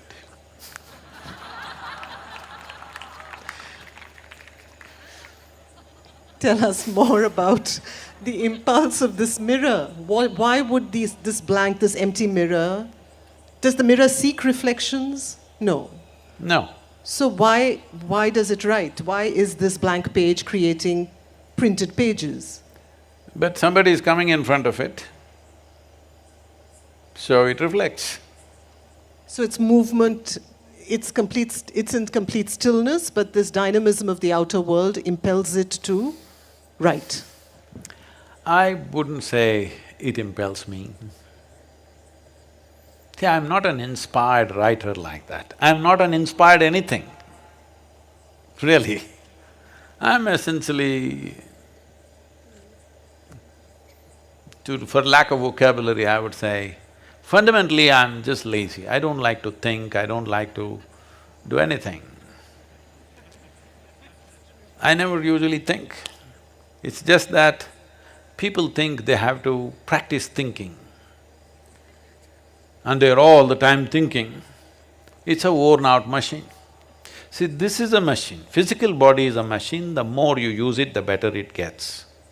This is a machine, the more you rest it, the better it sees it. The more clear you make it, the better it sees it. So, a mirror need not be fuzzy because of too many things written on it. Because you didn't like your own image, you put lipstick on the mirror also. Now there's a problem. Whatever you put on yourself, no problem, isn't it? So a mirror is not impelled by anything, but doesn't resist anything. Doesn't matter what kind of creature you are, a mirror doesn't resist, isn't it?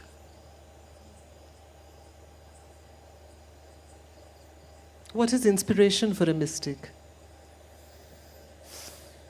See, inspiration, the word inspiration essentially means you have to be driven either by somebody or something, either a cause or a person or a philosophy or an ideology or a goal. That's inspiration. Why would a mystic be inspired? I'm not inspired by anything. I just do what's needed. That's why it doesn't matter how much activity I perform, there is no burden of activity, there is no burden of function, there is no burden of either speaking or writing or doing anything, because it is not driven. It's simply as it's needed. Does it make it very unromantic and… Not unromantic. Because for romance you need this and that. But we are talking about this and that, Sadhguru. What I'm still trying to understand is, you said earlier, and I think that came closer to the answer, of a certain realm of paradox is best expressed in poetry. We must read… there's a poem called Meaning. Yes, in fact, shall we? Yes, I you have must that do marked. that, because you're trying to take me there. Yes, I am. Page 117. 117. I think they had a belly full of poetry for the day and all the people online have fallen asleep and… Of meanings, of meanings. Okay? Call it what you want. love, friendship, purpose, or God. You're scanning the invisible for an illusion that may assist your life to find meaning. I'll read that again. Call it what you want, love, friendship, purpose, or God. You're scanning the invisible for an illusion that may assist your life to find meaning. In abandoning this search, shall you find the invisible presence sans meaning. To ride this great phenomena of creation without contamination of meanings. It's a human problem, meanings. Nobody else, no other creature is looking for a meaning. It's only human beings who are looking for a meaning. This is a very, what to say, a very paltry or a puny way of using the intelligence that is invested in us, trying to give a meaning. Even the cloud looks like Shiva. Oh, if your heart is so full with Shiva and you see him everywhere, that's fine with me. But you saw the cloud, Shiva, Parvati, and you want to tell everybody, you know, only I saw. Cloud was in the form of Shiva. You are one big… You know, Shiva has an animal with him, his vehicle.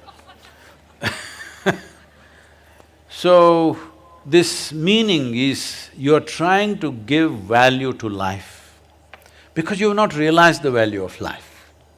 You do not know the value of being alive. You're trying to find a meaning. You spoke to God, you know, people are speaking to God. Somebody said this very nicely, I forget the exact words. If you speak to God, it's okay, but if He speaks to you, that means you need to go. You know where? So, somebody is speaking to God, somebody is speaking to their lover, somebody is speaking to their husband or wife or child or whatever, not out of sheer joy and involvement, simply to attach meaning to their lives. Otherwise it'll become meaningless. I want you to know that your existence is a meaningless existence. You are a speck of dust in this cosmos. It's meaningless, but it's phenomenal. If you experience it, it's phenomenal. If you mentally, psychologically try to search for a meaning, you will make up meanings which will all be shattered. I hope life shatters it. You know, I bless people, may you be disillusioned. Sadhguru, why are you saying this? Are do you want to live with illusions? The sooner you're disillusioned, the better it is for life. But most people are disillusioned towards their death. That's a late comer. Late goer rather, no, late comer. Because they're just coming when they're about to go. You speak in several poems of this kind of meaningless… Half the audience is asleep. This is the nature of…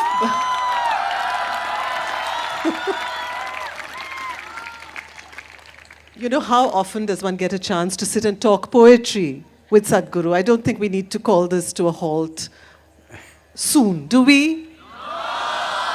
Not here, there are people online in the comfort of their homes, they're… They can watch it later. Sadhguru, I think there are many poems here that speak of this kind of effervescence without purpose, as you call it, this meaninglessness, which I think many people… These are the poems that make me pause time and again, because we may talk about life without meaning and, you know, this purposeless See, existence. you don't say life without meaning, that'll mean something else. Yes, but many people think they're on a spiritual journey because they're looking for the meaning of life. That is the whole problem. All they're looking for is an explanation. You just have to… This is why so many people can be so easily, radicalized, because they're looking for a meaning, all right? How you get radicalized? Only if your radicalization leads to some kind of violence, physical violence, people think it's radicalization. No, most of the population is radical. They're radicalized. Just that they may not cause any physical harm to somebody, But I want you to understand, if you have found meaning to your life, you are a harm to humanity. I know this is going to make me super unpopular, but I'm at this stage of my life where I can be unpopular, you know. There was a time I had to earn goodwill. I'm not there anymore. So I'm telling you, if you found meaning to life, you missed it, because you can only make up a meaning in your mind. There is no meaning in the sky anywhere. There is no meaning in this cosmos anywhere. It's only in human mind you can make up meanings. So you're faking something and you're thinking it's real. My blessing is may you be disillusioned soon, so that maybe realization will happen.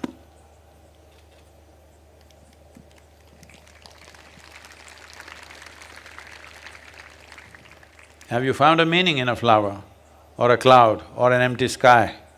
No, it's only in human mind, right? And I think very often poetry itself is a kind of break, a kind of reprieve from meaning. And that's part of its beauty. No, deeper meaning now. Rhythms, sound, all of that can Deeper meaning. sustain. Poetry is always believed to be deeper meaning. I know. I know that there are questions that are coming in from elsewhere as well, and we'll come to them in a moment, but it's very difficult to not ask Sadhguru to read some of the poems that I think are the most unusual in this book, which is poems of utter tenderness. We've all known, or many of us have known, the compassion of a guru. Hey, not everybody Wait a moment. experiences me like you, thinking Sadhguru, you'll have your moment.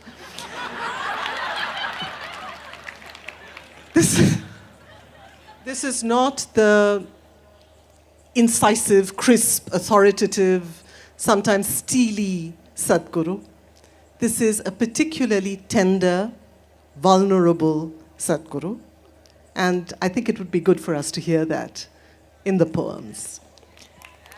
Too much tenderness. What is Or that? just tenderness. What is that? 268.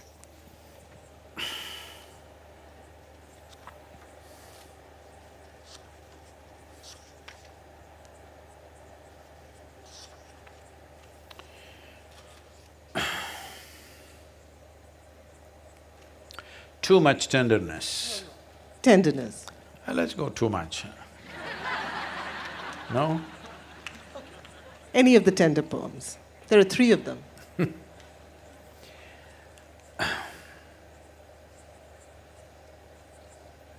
Let's do tenderness. I thought so. Tenderness, the irony of life, that I should now be doing… the irony of life that I should now be doing everything to bond myself, to bind myself, to demarcate boundaries that no one should cross, doing my best to be self-centered, all these antics just to keep this crumbling cage intact. With the work done, why linger on? Depart gracefully, says my mind.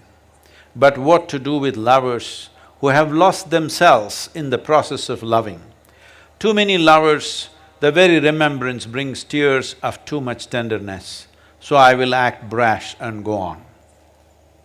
I've been brash enough. When was this written?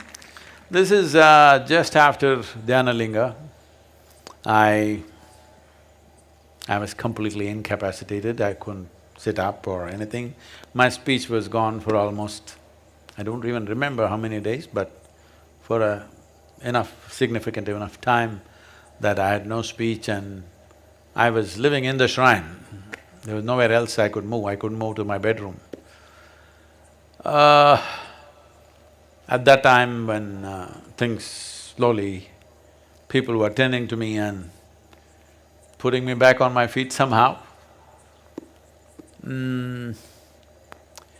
At that time, when I first… I sat here, just this side of the leaning tree, under another tree there, and I spoke to a small group of people that day where I had to be helped to sit down and get up. because the last few months were killing for me. It had taken my life. At that time, nearly I would say, in terms of my energy body, nearly 65–70% was severely kind of gone, very badly damaged, mauled. Did it consciously because it had to happen in that time-bound way, things were going out of control in the outside situations. There was no time, there was no room to do anything else. But when so many people gathered and most people thought I won't make it, it was so. So at that time the effort to come back was too much, to build back this system and put it back. Quite a few people stood with me, you know. There are no words for it, how they stood with me.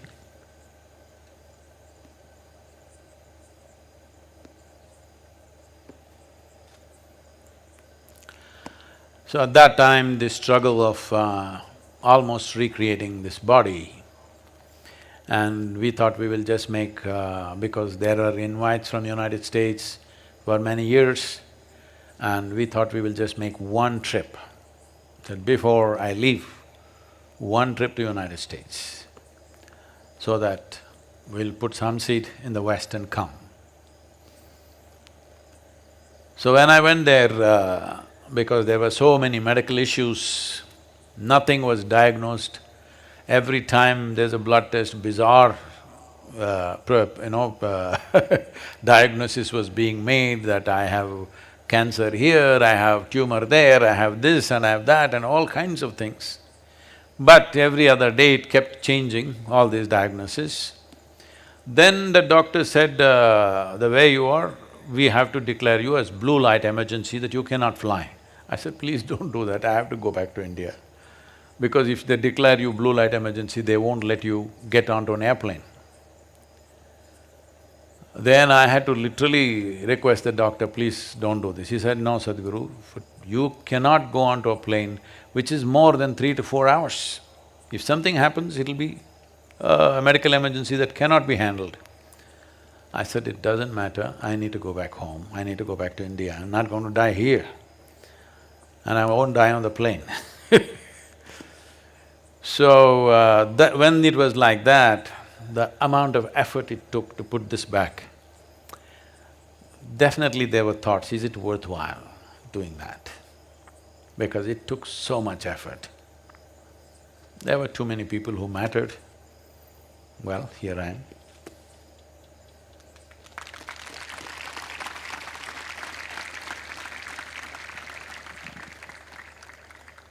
You know, you've often talked, Sadhguru, of the guru as a device. I remember reading this again some days ago, and I wondered if you could say something about how, without giving away trade secrets, how this works. I'm not in any trading. Okay, but how does this work on the level of the physical presence of the guru, the non-physical presence of the guru, and also what we are seeing now, which is the image of the guru, which proliferates, I mean, particularly with the online world and so many images of you everywhere. Are all these… you talked of actually consciously crafting your persona, your personality. Is the image similarly crafted? And how are each of these dimensions intended to operate? Well, people who've been around me for 30 years or so, or a little more than that, some of them who followed me from Karnataka or been with me for nearly 35 years at least. Well, my daughter has been with me for 30 years now. Oh, I'm sorry, I divulged her age. In case she's telling everybody she's 18, I'm sorry. So, they know how many times I've completely changed my characteristics. everything that I am, the way they knew me, I'm like that. Depending upon the type of action that I'm preparing for. Now suddenly in the last 3 years, see, nobody had seen me riding a motorcycle till 2019, okay? But now suddenly half the world believes, at least half the world that follows us, believes that I'm a motorcycle guru. This is the world I want you to understand. They've just seen a handful of pictures or maybe short videos. But only in 2019, 2017, no? 2017 first time, yes. 2017 just in Bangalore and Mumbai I rode just for half an hour. It's only after that Kaveri calling and then after that a few pictures here. But they think all the time I'm riding motorcycles, all my life. No, for almost over 30 years, I neither touched a motorcycle nor did I ever think about it. Though at one time I lived on it. So now, tomorrow we're leaving for the Himalayan jaunt. After 41 years, I'm riding in Himalayas. People who come with me will see, I've not lost a day. 41 years is a long time in a man's life. But it feels like I've not lost a day. How I was in 2000, that I was just talking about, how I am today is another world. It is not another world, it's a completely different man. If you're looking at me as a man, this is a completely different man. So many people who knew me then are a bit disappointed with me. Sadhguru is to be fiery like this, if you look like this, everybody would get zapped. These days he's acting like a joker. It's okay. Because as a man, I am what I am for the moment of action that I need to do. Otherwise, I'm not even a man. That may be hard to digest, but I am not.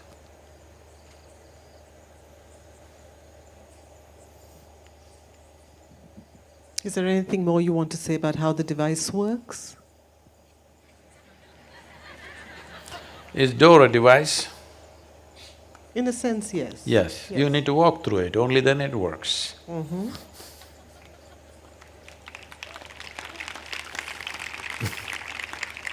I think we've come to that point when it would be good to have a couple of questions and a break from mine. So we have, I think, a video as well as one live question. We have a couple of… We have Kangana Ranot in the audience. Yes. Namaskaram, Sadhguruji. Hello, ma'am. Sadhguruji, your poems are so wonderful. Hey, you just got the book, you haven't read it. I have. Some of them I've read on Instagram and on your other social media accounts. And these poems are so wonderful. I've never read anything like this before. Because I've grown up on poetry, I've been a fan of poetry. They're more emotional or sensual or melancholic or more… but this obviously triggers something else in you beyond that. So I want to ask you the question that ma'am had asked you, that you said it's just a reflection, that, it's just a reflection, you are just a mirror. But it must be cathartic as well, right? Because you explained right now in so many events of your life when you said that consecration was happening and people were acting funny, that time you expressed yourself.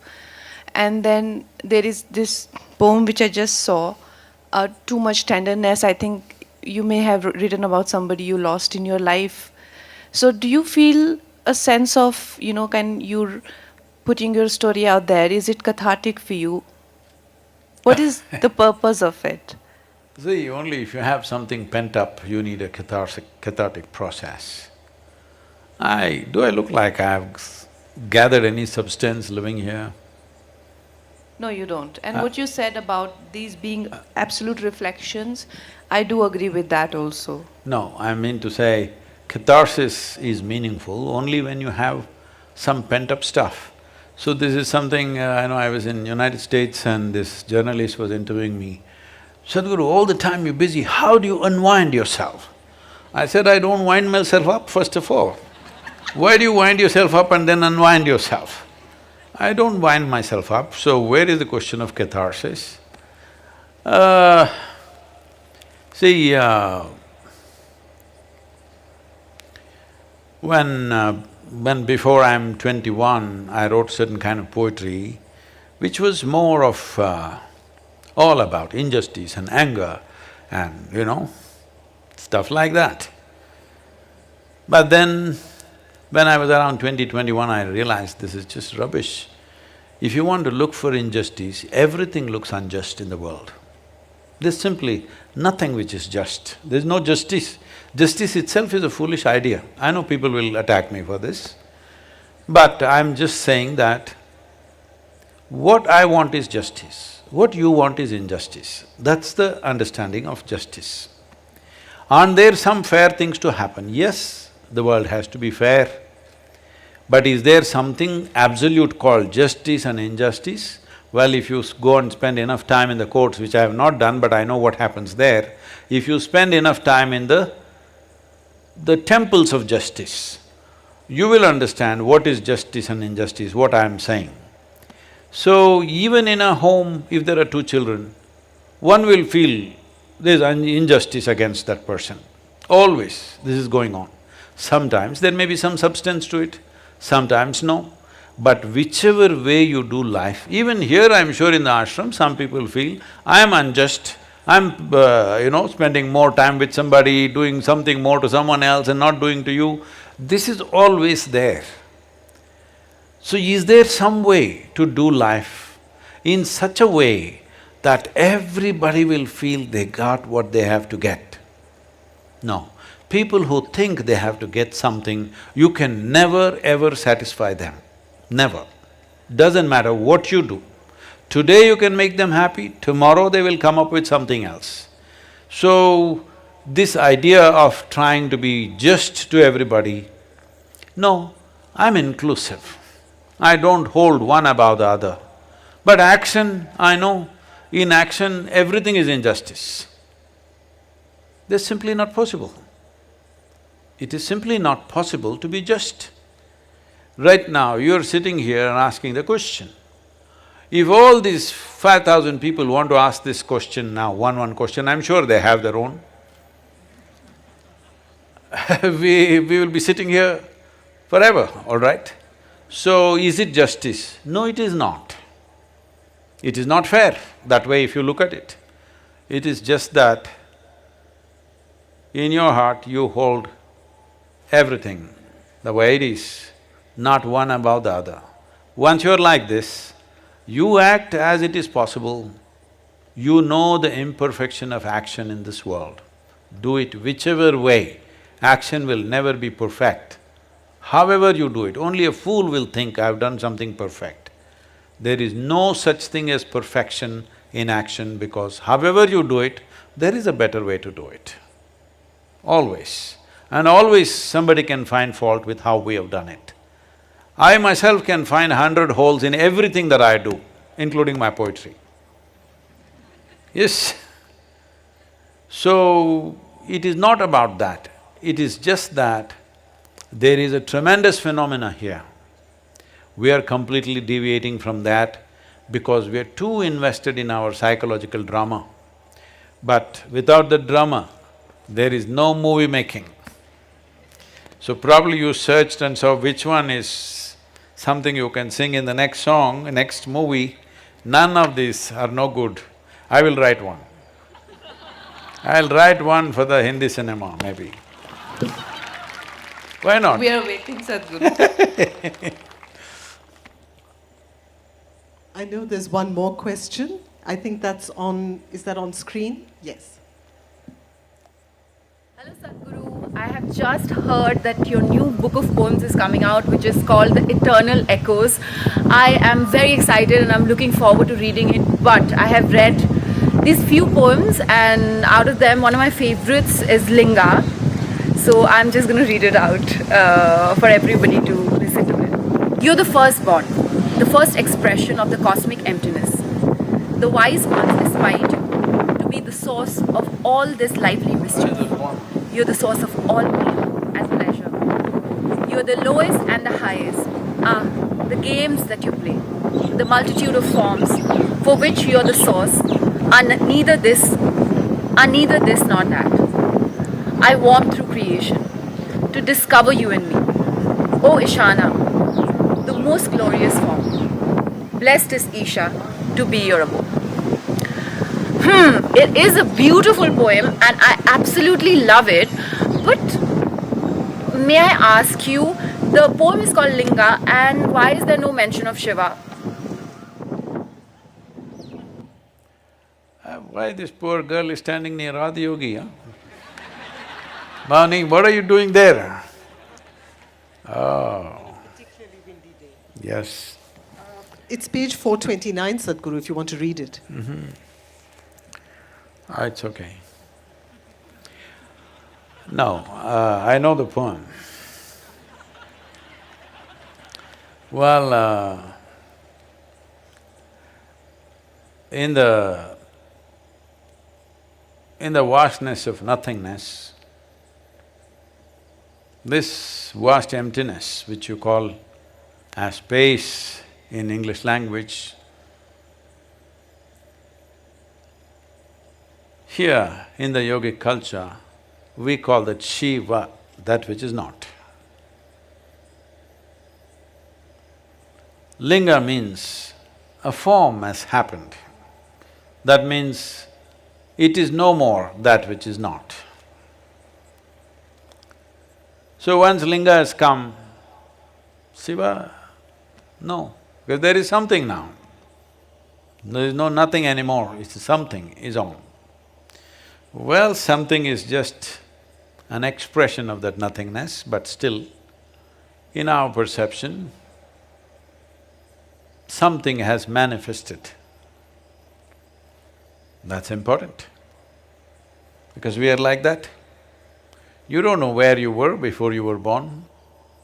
You're here. Now you're here. Nobody is talking about your grandmother anymore because she's not there. I'm sorry, she may be there, great-grandmother.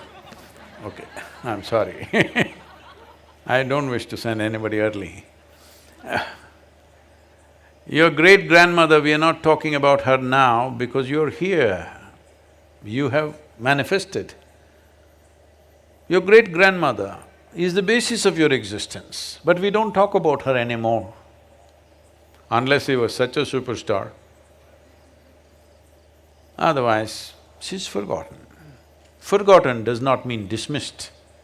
It's only because of her we are here today. Similarly, only because of Shiva, there is linga. But once linga has come, we have a form. We have a new child to play with. We are not interested in the dead anymore. So, you know, in the Indian languages, these words are so related. Shiva, Shava, all these things. Shava means the dead, Shiva means the nothingness or that which is not. So, the linga has manifested, the poem is about the linga, so we're not talking about the Shiva Mauni. You're Mauni, but you're talking. What can I do?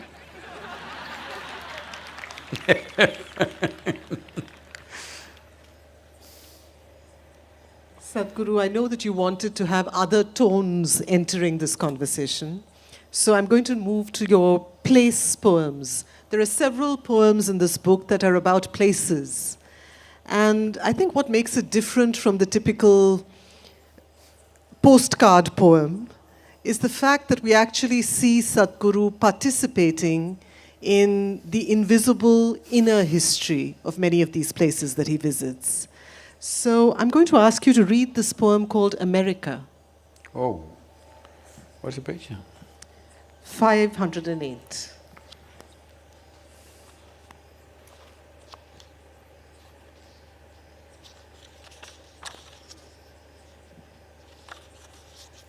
Five, not eight. America. The brooding darkness of these woods fed upon the native blood In the twisted tangle of the fallen wood, the spirit of the fallen Indian stood. O brothers, your identity a mistake, those who oceans crossed did make. The greed for gold and land laid waste the spirit of wisdom and grace. The children of those who by murder did take are taintless of their forefathers' mistake. But those who lived, fed upon the milk of courage and pride, stood as spirits of defeat and shame. O the murdered and the murderers, embrace me, let me set your spirits to rest. Don't ask me to speak about it, it speaks for itself. Well, this America poem, which probably I must have written in 2003. Well, in 2007, 6 or 7, we bought the land on the Trail of Tears. And in 2020, we made the Native American trip. Unfortunately, life takes that long to manifest. We did the… of mystics and motorcycles, we rode across United States, did around 10,000 miles in 36 days, touching over 21 states, American states, and over 17 Native American nations.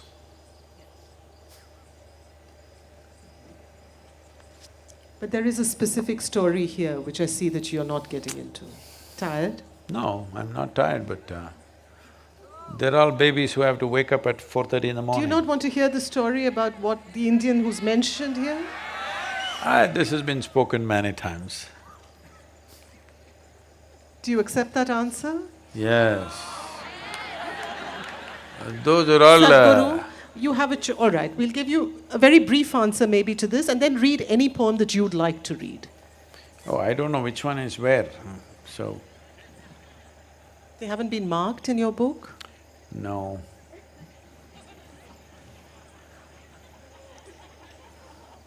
Okay, so I have a couple of requests. Katupu is there. No. Dumbfounded. Okay. I don't know what it's about anyway. When the flower opened its petals and sprayed its fragrance into the not-so-fragrant world, dramatic as it was, there was no attendant music and there was no auditory applause. So it is when the greatest of events happen within you.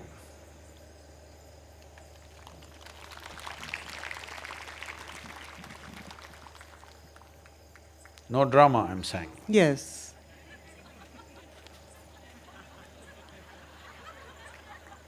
When was it written? Was it written immediately after your… I really don't Chamundi remember. Hill experience? I don't remember when I wrote this, no. I don't remember really, I don't know when I wrote this. Okay, Shall I read Just Not? But you also have to read Grace and Just Playing.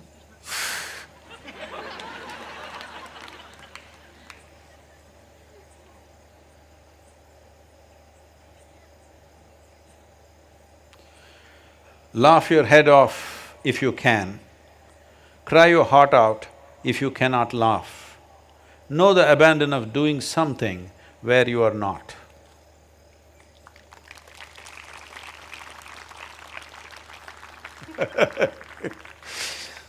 Just not. The roots of divine are entrenched in this body. Where the flowering of the divine occurs, there heaven is. This divine flowering happens not in the heavens above, but in the inner spaces. None can see the flowering, but can anyone miss the fragrance? Just not, and you shall know.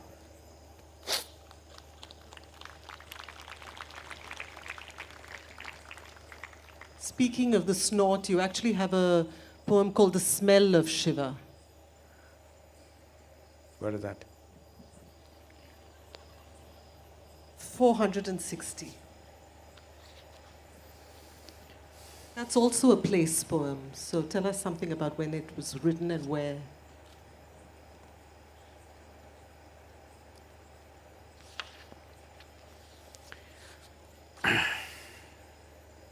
Smell of Shiva.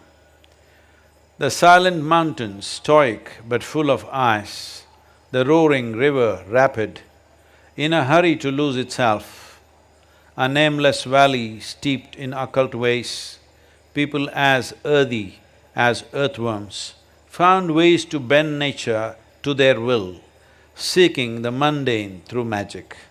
The smell of Shiva makes me sit down for a night, a day and a night, and how to tell the fools of his plumbless ways.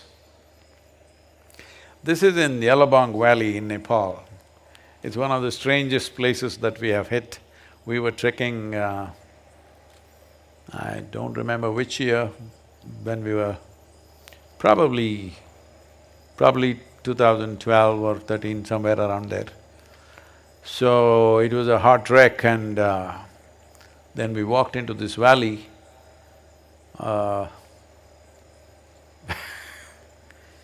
This is, like we are walking miles through nearly 4.5, 5 feet of marijuana, all full valley. So they're already laughing. What's there to laugh about a plant? But they're like that. So, in many places we have to battle our way through these marijuana plants. It has a fragrance of its own. Then we found a clearing next to a roaring white river. Then I noticed some strange signs around and I started looking around. Then a few of these mountain people came, men, to investigate, and one old woman. I looked at them and I knew who they are. These are all this, there is a lot of shamanism in that. There are some short videos and some absolutely insane pictures we have of them going into all kinds of states. So, the moment I saw them, I knew what they are. Then we tried to talk to them and they're very simple mountain people. But they were steeped in occult. So there's a whole probably 40 minutes to 1 hour video on this, which they're usually playing in the trek that we go in… when we trek in Nepal.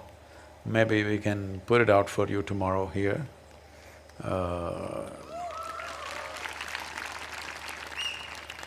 So I don't know if… I don't think it's on the YouTube and all that because it's a bit crazy stuff.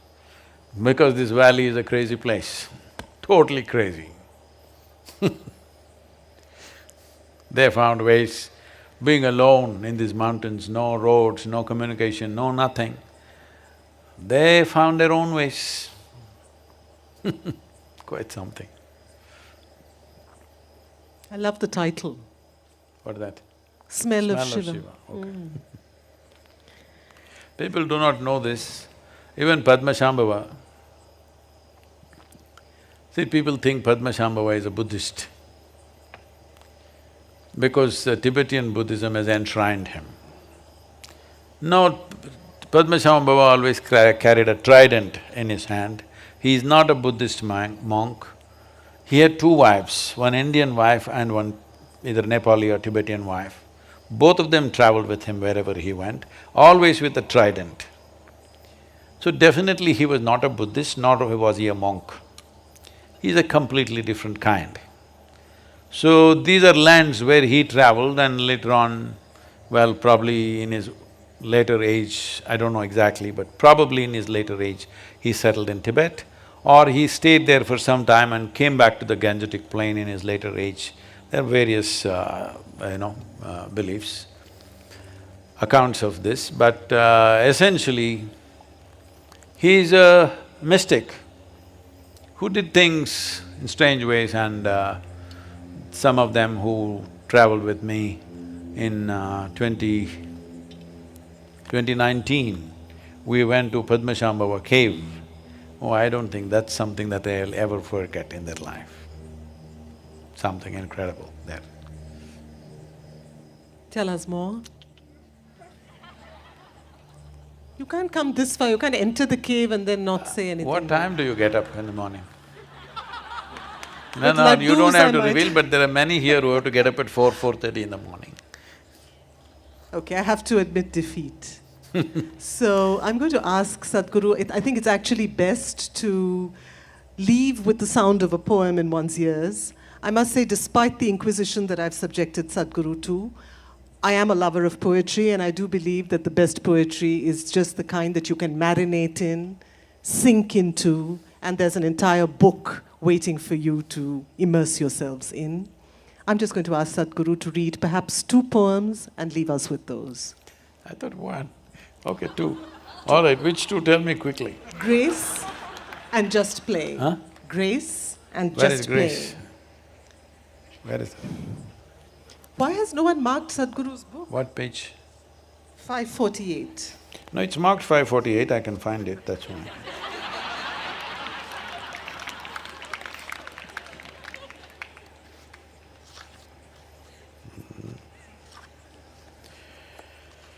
Grace. We have found the flame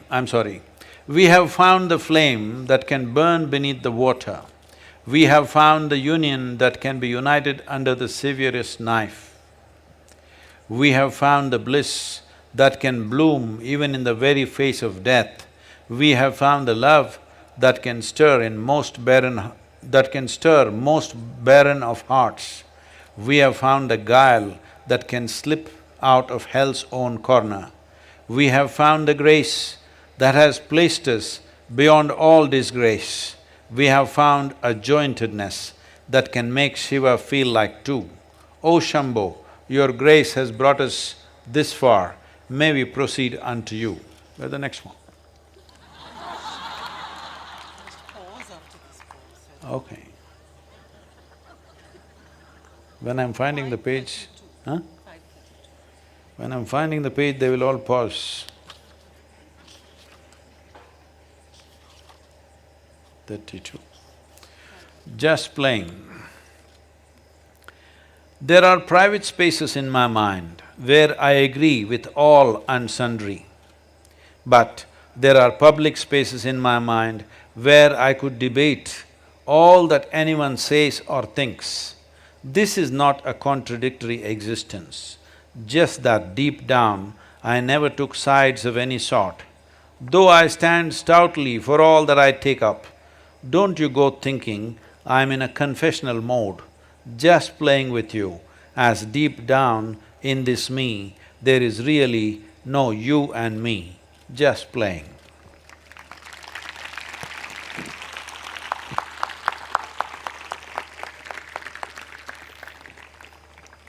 Thank you. Thank you, Sadhguru. Thank you.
I miss telling this to you, that the highest literary award in India is called Sahitya Akademi Award.